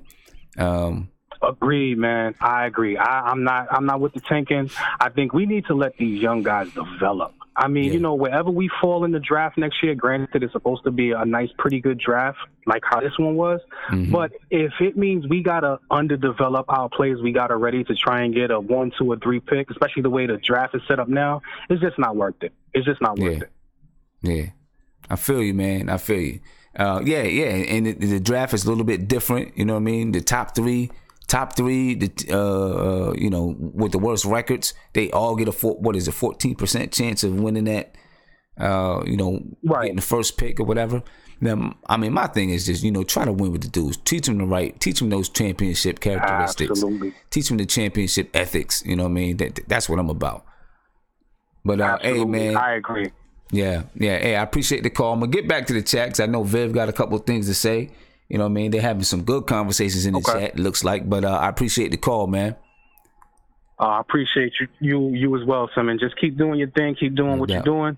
Shout out to the chat, and I'll see you guys Sunday. All right, peace, man. Have a good one. All right, peace. Thanks. All right, Viv, I'm coming to you, bro. Coming to you. What's up, Viv? What's going on with you, man? All right, so I know you're talking about developing the team the right way, and you're talking about like the anti-tanking strategy, right? Yeah, basically. Yeah, basically. So look, Scott Perry said it, I think, in his first month last year. Or no, this was the first month of the regular season last year, sometime November, December. He said, we don't want to institutionalize losing. Exactly. And that should be the motto, put it somewhere in the locker room or whatever. We're not going to institutionalize losing. Yeah. So that, that is the main motto, and that is how you build the teams. Tanking is only really something that people on TV really enjoy when they look at lottery picks, ping pong balls, and just regular chatter. But team building itself, actually coaching a team, tanking is not even a word you even think about. It's really, that's just like media chatter. I mean, if any front office does it, it's actually just pure malpractice. You need to build the team, let them learn how to win and lose properly. Learn the right habits, learn the right fundamentals, learn the art of, playing through struggles too, but at the same time, earning your position as well. There's too often, especially last year at times, and even in years past, we've always had this idea, let's just play this guy so many minutes. But that's not what winning, and that's not what team development's about. Team development is about making someone earn their minutes. And all that work is done behind the scenes. That work is not publicized. So unless, that's just all speculation on our ends, and we tend to get frustrated about it very easily. Mm-hmm. But all the work will be done. A lot of the work will be done next week, between Monday to Friday. Yeah. When they're in Westchester, and I think when they go to, they haven't announced it. I think they go to South Carolina or somewhere for their team bonding session. Right. These next few weeks is when the real work happens, when the plays are being taught to the players, when the defensive rotations are being built. Mm-hmm. A lot of this is the most important part of team development. Of course. And take away tanking. That's just stuff to kind of give us a short-term high. It's not even worth it.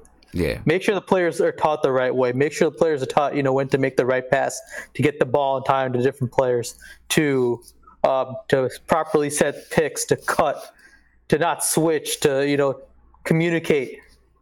Those are things that matter to me more. Yeah, definitely. I hear you. And I'm super excited. Can't wait for next week, man. Hey, I'm gonna keep you here, Viv. All right, but I'm gonna take this call. Okay. Calling you on live with Nothing But Knicks. What's popping? Hello? My brother, you live, bro. All right. What's up? What's going on, man? Now, I'm gonna say a few things, because your man said, and I rock with Skyzoo. Tell him I like that. What's that joint? His newest album. I just need a couple dollars. That's the hot joint. Yeah. But anyway, it is. He said that LeBron said about the other kid, right? But LeBron was also the same dude that said the team needed a point guard while Kyrie was on the team. Did he not? And that's why Kyrie wanted to be traded. But we're not even. And I don't want Kyrie. I'm telling y'all want to give people max contracts that don't deserve max contracts. Kyrie does not deserve a max contract. He had one good year without LeBron. But y'all forgetting this guy's injury prone. Secondly, Butler's a good dude. He's a good defensive player. He'll be nice on the Knicks. But do you really want to give him a max? Butler's not a max contract player. I mean, I don't even think KP is a max contract player. And I'm being real with you. KP do all that flashy stuff. He can score, and that's nice. It's a lot of dudes in the league, man, that you can get for a bargain price. I've been telling y'all that from day one. And let's not forget, if it wasn't for Phil Jackson, we wouldn't even have picks. So, okay. Again, I'm looking at a lot of different dudes, and I think for the fit of what the Knicks want to do, let's stop watching ESPN and stop talking about people on max contracts. Let's build the way teams are building. Golden State was built. Those wasn't stars. They didn't come in as stars. When they played San Antonio Spurs and took them to 6 or 7 games, that's when they grew up. So I hear you, bro. Y'all want to jump the league. Is Philly a superstar team? No, that's homegrown talent. Y'all forget we had Trevor Ariza. We drafted him. That's our boy. We had Doug Christie on the '94 Knicks. People forget that. Every player we draft, we trade away. Wilson Chandler was a certified good player. Shumpert is a certified good player. Whoa. We keep getting rid of players, and then you wanna bring in these guys that max players. Come on, man. Come on. You can't tell me Butler's worth a max contract. You can't possibly tell me he don't do enough to be worth a max contract. Okay. Kyrie can score, but Burke can score too. So what does that mean? All right. I feel you, bro. New York mindset is like if a player can score, then he's a good player. Frank is the best player the Knicks have, fundamentally. I'm telling you. People are sleeping on that kid. I'm not going to make no excuses for him, but I tell you this, the first 3 weeks of the season, that pick and roll with him and KP was unstoppable. People forget that. That pick and roll was unstoppable. I don't know what happened in between there. The first 3 weeks, that pick and roll was on point. All right. Frank is a good player. He's a baby, man. He's got every tool in the tool belt. He can dunk. He can do everything that any point guard could do. That's just not his game. You can't make him into what you. There's the same debate with LeBron and Michael Jordan as the greatest. You can't make LeBron into something you want him to be. He is what he is. You can't make Frank explosive scorer. For what? He doesn't need to do that. I remember, you remember when Kemp was on the Cavs? What was the point guard? He had no flash to him. What was his name? Brandon. But he was nice. Yeah. Okay. You know what I'm saying? He was good enough. This team right now, this Knicks team, and I've been watching Knicks since Kiki Vandeweghe and Trent Tucker days. If you look at this team, I've never seen the Knicks this athletic ever in my life. Yeah. This young and athletic, they ready. I feel you. Let them grow, man. Stop listening to ESPN telling you need max players. You don't need max players. It doesn't always work when you get max players. How many teams have won the NBA championship with that recipe other than the Heat? I feel you. I'm with you. I'm with you. I want us to grow too. Hey, my man, I'm going to let you rock, all right? Appreciate the call. All right, sir, man. I love the show, man. Peace. You know what's up. Appreciate it, bro. Peace. All right. Spirited chat tonight for sure, man. Spirited chat tonight. And I know you guys, I see some of you guys like, oh, Sim, you broke your own rule. Sometimes there's nights when you do that, but Sunday night we'll be back to what we do.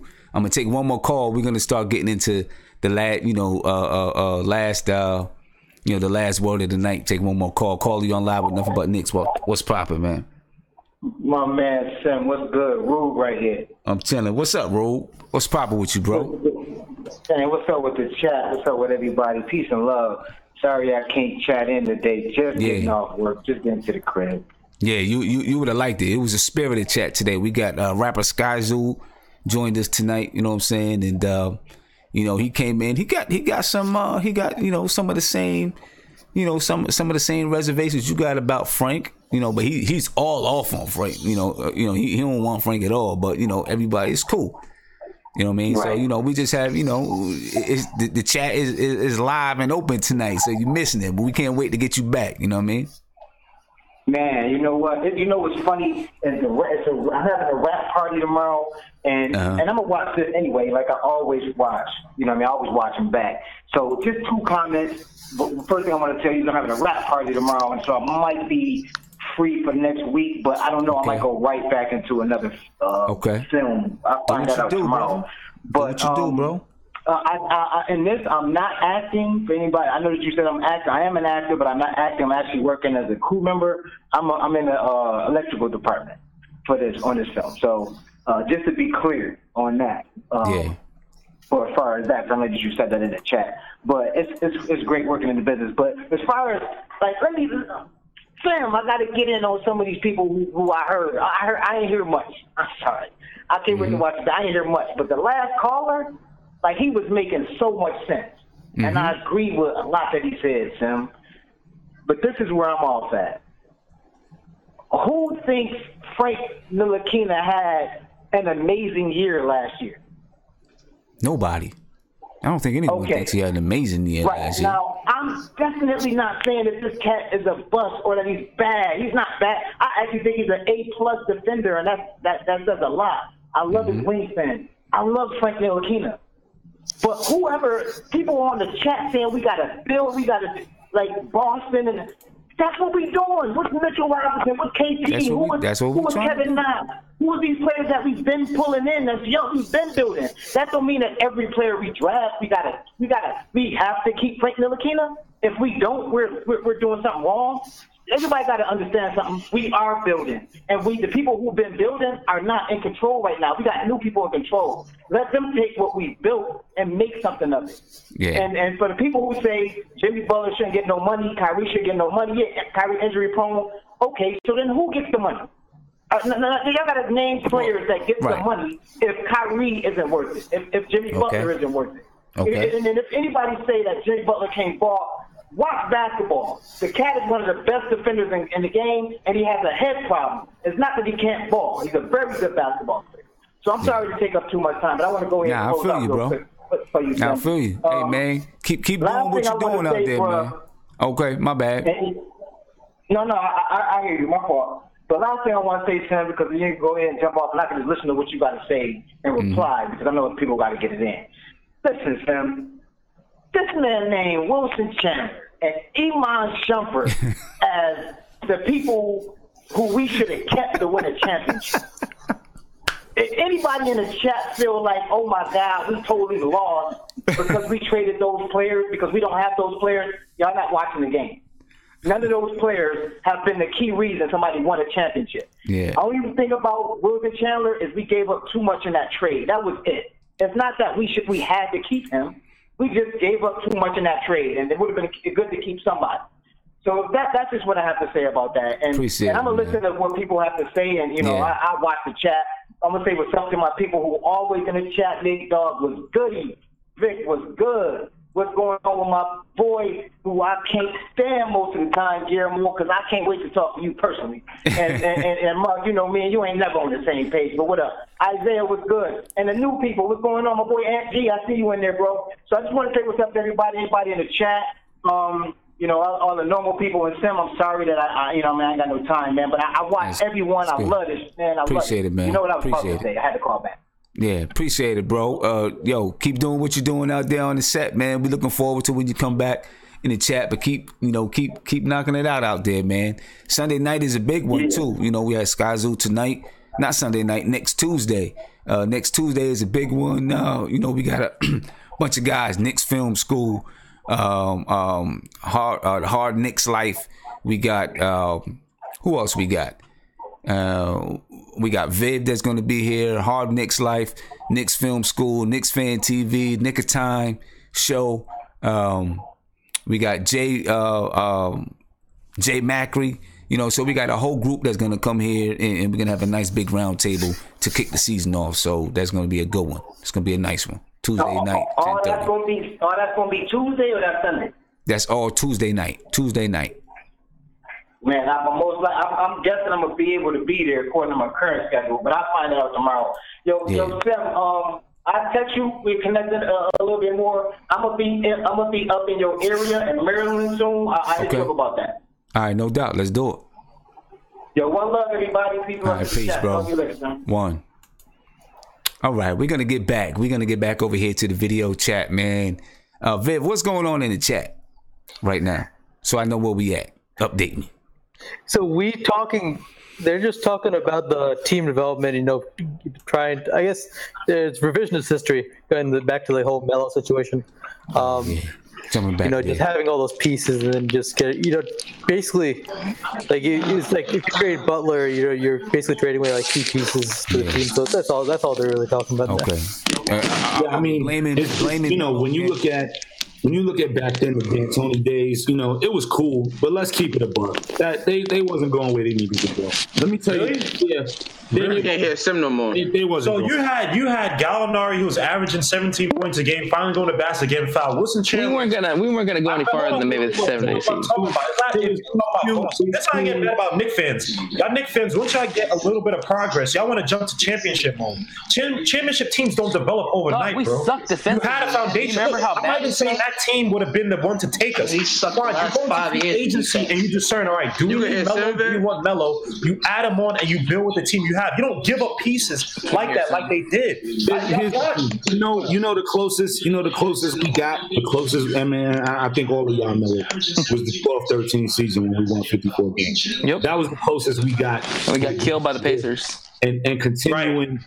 And continuing, but and I'm gonna break that down. To how we could have won a chip that year. But with that year, that was the closest we got. And building on that team would have been. We lied. Building on that team. How do you build on that team when you have an aging Jason Kidd? Yeah, that team was old, man. They were like written down right there. You traded so many parts for this one guy you could have had in the next offseason. But check it out. Certain people would have had to leave, like a Jason Kidd or a Kurt Thomas. Kurt Thomas didn't really do shit. He was more of a locker room guy. Right. Kurt Thomas, man. That was my boy. The problem is they just quadrupled down on the locker room presence that year. When you ultimate dog. Right, they went super hard with it. But when you have a team that gets that close, you don't bust that team up. You continue to build. Agree. This and the third. Yeah, but wait. How do you build with that? You only have one guy in Melo, right? But y'all underestimate that. That was luck, think it's like, we could just build. We lucked up. Look at Kobe. A lot of times players did not want to play with Kobe, regardless of how great he was. So if I go to a system with Melo, where he literally is taking the ball, and it's like, all right, he's going to take so many shots, and then maybe if he passes up, I got to make a quick shot. That's why this boy Shumpert's confidence in terms of offense was ruined. I'm not saying Shumpert would have been great offensively, but the guy was starting to shoot threes, go to the basket. But it was like, Woodson would be like, nah, screw that. Let's have it where you feed it into Melo, and at the last part of the game, when Melo's triple team, you better make that three. And I can't develop under that, bro. Shump loves Melo. It don't matter. Of course, Shump is trying to be in the spotlight. They don't love it. They don't love it. Whatever. It don't matter if Shump loves Melo. It's the fact that Melo was a black hole. I mean, the reason why we won. No, Melo was a likable leader. Defense. Rodney Hood. Same thing with the LeBron. Rodney Hood can't go to a team where LeBron is hogging the ball so much, and Rodney Hood's a guy who needs the ball in his hand. He went from a 16-point game play with the Jazz, a guy who had talent, to a nobody on the Cavaliers. Sometimes I don't want to go to a team where there's a black hole on offense and I can't develop. So a lot of times y'all talking about build and build and build. Bron shit is real. That Bron shit is real. The fact that, it really depends on who you put around Bron. But, right. No, he needs players who can do other things too. This ain't about them. It's about us. That year, I mean, that was the closest we could have got to it, because if there was anybody in the West we could have took out easily, was a young OKC team when James Harden was going to the club every night after they would lose. Like, you know what I mean? Like, those are the things that was happening. Like, they was losing to Miami, and then he was in the club that night because he was 22. That was the team we could have washed and got the ring that year. You know what I mean? Okay. Hey, you don't think we would beat a young OKC team who never been there before? It's possible. We had a lot of veterans on the team. 100% would have beat. We are in the last. We in the last word segment of the show. We 100% would have beat OKC. 100%. All right, we in the last word segment, so I'm gonna come around and I'm gonna give you guys. This is what I'm gonna do. I'm gonna take a call. I'm gonna give you guys a chance to think about your last words. All right, and then because we're coming down to the end of the show. We loving it, man. And then we're gonna. I know. Y'all having a hell of a chat up in there. Sky, you need to come on the show. Get a word. But yeah, I think I had one more call on the line. It looked like the caller hung up. So I'm gonna just go ahead and we're gonna get to the last words. And I'm gonna start off, Nate. I'm gonna start off with you, man. Oh, hold up, Nate. Hold up, Nate. Caller, you on live with Nothing But Knicks. What's popping? You got like 1 minute, caller. Hello? Yeah, what's going on, bro? You got like 1 minute because we down to the last word segment of the show. All right. So T-Dog here. First time caller. What's going on? I appreciate it, bro.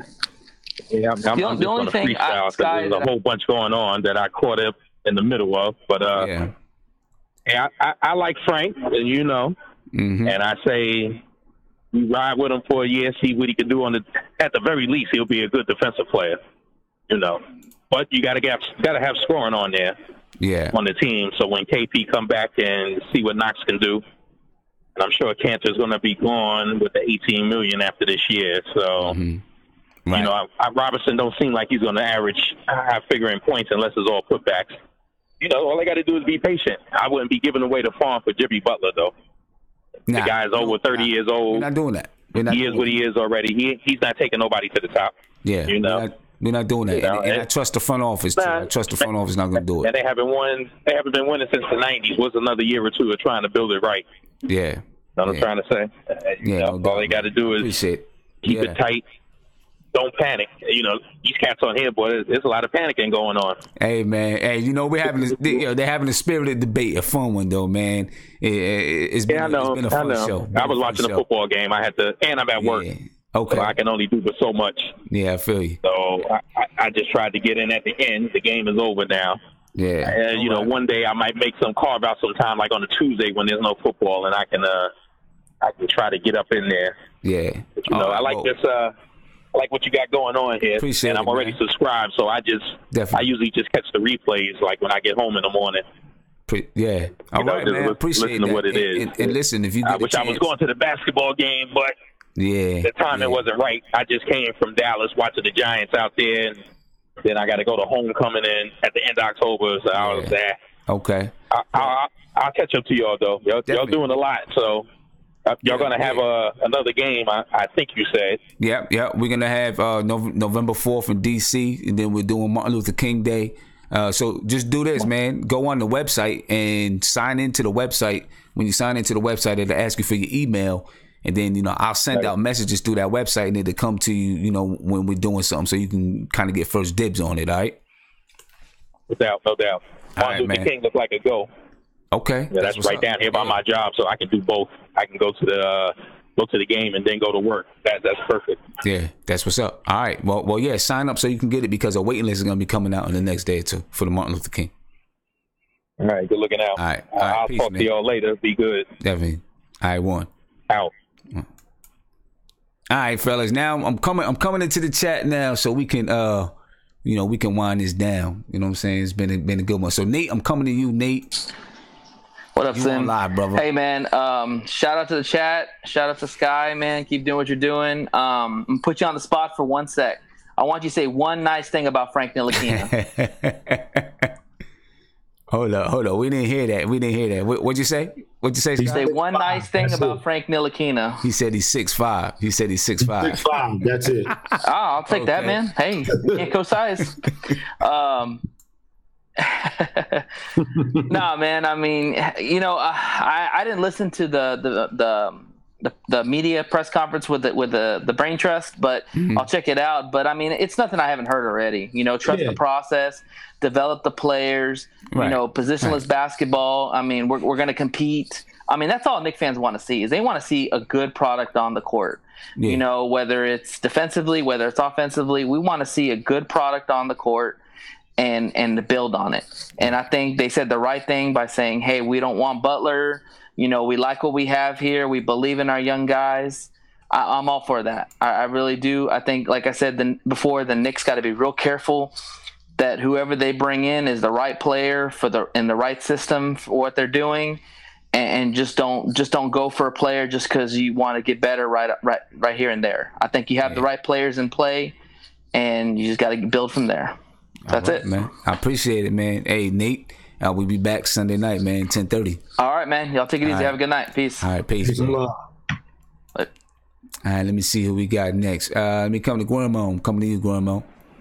It was good, man. It was a good chat. Salute to everybody, man. Salute to Skyzoo, man. Love. Yeah, I'm of the opinion, man. Let's develop something, man. Like, we don't need these stupid trades, man. Like, I'm just tired of hearing, like, the Knicks fans. Like, we sit here and we see the rebuild happening. We're happy, then it's like, hey, we got to trade for Jimmy Butler and all that stuff. It's like, no, we don't have to trade for Jimmy Butler. We're not going to win anything next year. Let's develop the guys we have, because we have a situation where KP's coming back the year after. So we have to see if this guy's a long-term commitment or not, health-wise and whatnot, if he fits the team, blah, blah, blah, all that stuff. Let's develop the guys we have. We have Mitchell Robinson, who I think everybody's saying is an underrated draft pick. He could be a great player. The Knicks got a big steal from there. Let's develop the guys we have, man. Frank Ntilikina, man, that's the same guy. People could say what they want about him. He was number one in pick-and-roll defense. He's a guy that Greg Popovich got him. He turned into a 17-point guy with a superior defense. And the same people want Jimmy Butler. Remember, Jimmy Butler was of the same mold, a guy who was expecting to be defensive stalwart with no offensive game, and look where he is now. Same thing with Kawhi Leonard. So we need, and all those guys got to where they are now because of development. So I think our focus needs to be on development. And then when we get to the free agents for 2019, let's see where we are. If we're talking about draft picks, let's talk about trading or getting some of the assets we have now, developing them, making them look good and packaging them, and getting second-round draft picks, whatever, for them so we can move up our first-round draft pick, use that for capital in the next draft. You have to start thinking smart and thinking 5-10 years down the road versus just for next year and a big name to come and save us like we did with Melo, who flopped for the most part for his 10 years. So, suits in chat. I'll see you guys here on Sunday. Peace out. All right. Peace, Guillermo. Appreciate it, man. Talk to you soon. Later. All right, let me see. Mark, I'm coming to you, Mark. Mark, what's good, man? Man, I lost my steam, man. Why you lose your steam, man? What's because it's too late. Because all the stuff that I was hearing tonight, I wanted to come in and bum rush this chat, but I lost my steam, man. But anyway, that last caller who you had before Homeboy that said Kyrie's no max, I don't know what. I don't honestly. You need to invest in a box out button because some of these callers is really ridiculous. It's really ridiculous. Yo, man, everybody got their opinion, bro. What you gonna do? You know what I'm saying? I'm gonna cut him off because I disagree with him. That's a stupid statement because you've seen the kid for 4 years straight in the finals, putting up more than 25 points, over 50% shooting. Yeah, I hear you. I feel you. You know, man, I'll see y'all next chat. I lost my steam. Sunday night, man. Sunday night, 10:30. Remember, Tuesday night, we got that round table with a bunch of, other bloggers and whatnot in here. So am I invited? Of course. As long as you're gonna be able to stay in the chat, you're not gonna scream back and forth with your mother. Nah. She was trying to cock block me just now, bro. All right, man. All right, Mark. I'll catch you Sunday night, man. All right. My battery is on e-pills. Yeah. But, I don't want to lose nobody. My battery about to drop out, but I don't want to lose nobody. Okay. Yeah, we about to get this. We about to do this quick. Chris. I keep calling you Chris. I don't know why. Ant. Yo. So remember, all opinions are not created equal, man. But. And that last caller that was ridiculous. He said we don't need Kyrie because we got Trey Burke. That's crazy. So that man is donkey of the night, champ of the night, man. Skyzoo. He came in here, man. He came into the Lions den, and he came like he owned the place, man. Like Skyzoo held his own, man. Yeah, he held his own. About my Knicks blue and orange blood, man. You know? And this live chat is the Lions den, man. He came in and he represented. But I'm gonna start having them vote on the donkey tonight, the live chat, and just in case they want to give it to me, I gotta be democratic. You understand? But this is another good show. I'll see y'all Sunday.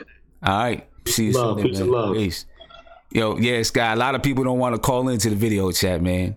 They don't want to come in. Some people don't want to call in because they're afraid what someone's going to say about it. But, it's all good, man. I'm from Brooklyn. It's all good, man. You know what I mean? But I appreciate y'all, man. My computer on 1%, like literally. But I appreciate y'all for this time, man. The shit was dope. Shout to Vivek. Shout to everybody on here that was rocking out.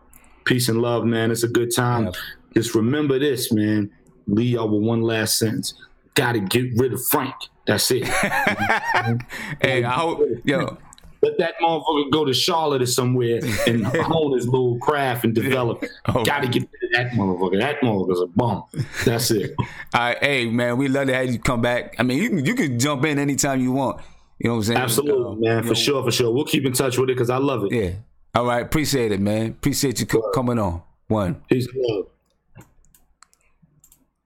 All right, Viv, it's on you, Viv. It is on you. Let me get you cleared up. There you go. There you go. What's going on? Peace and love to the chat. Peace and love to Skyzoo.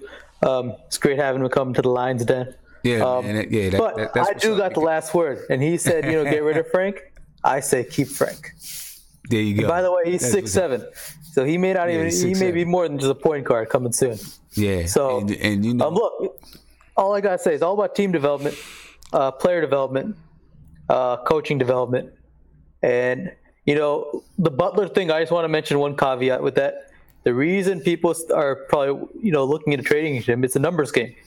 If you have Butler on your roster, he's going to have a $20 million cap hold. A $20 million cap hold, would allow some extra room. Whereas if you had to get him on an unrestricted free agent situation, you would not only have the other contracts that are on hand, but then you'd also have to, add whatever Butler would get on the free market. Having that cap hold in place, helps a team going into next year's free agency to an extent where, you have a little bit of extra room to work with. So that's the reason why he comes into play. Now, from a team perspective, no. I mean, I'd rather we stay the course and see what happens from there. But yeah, I'm looking forward to Sunday's chat. Looking forward to the roundtable on Tuesday, and it's gonna be fun. Should be fun. It's gonna be fun, man. And big shout out to Skyzoo though, because he could have came in and been like, we just gonna talk, and me and him gonna talk, but he really wanted to get in with the chat and just be a Knicks fan. So that's what's up. Look, he's one of us. We are all opinionated people. We have strong opinions about that's it. The team, the players, whoever. So, just because he thinks he doesn't like Frank, he's still one of us, though. I mean, right? That's what it is. We all one family. Everybody's gonna have a different opinion, man. Yeah. So I appreciate it, Viv. I'm looking forward to some more blog posts, and I can't wait. Sunday night, we're back on at 10:30. Tuesday night, we're gonna have that nice round table. I was supposed to put a graphic out, like a day or so ago. Didn't get to it. Hopefully, I'll have it out tomorrow. I gotta finish getting this thing together for the Washington Wizards game and the MLK game first. But yeah, I'm looking forward to it. It's gonna be fun. For no doubt. Yeah. All right, man.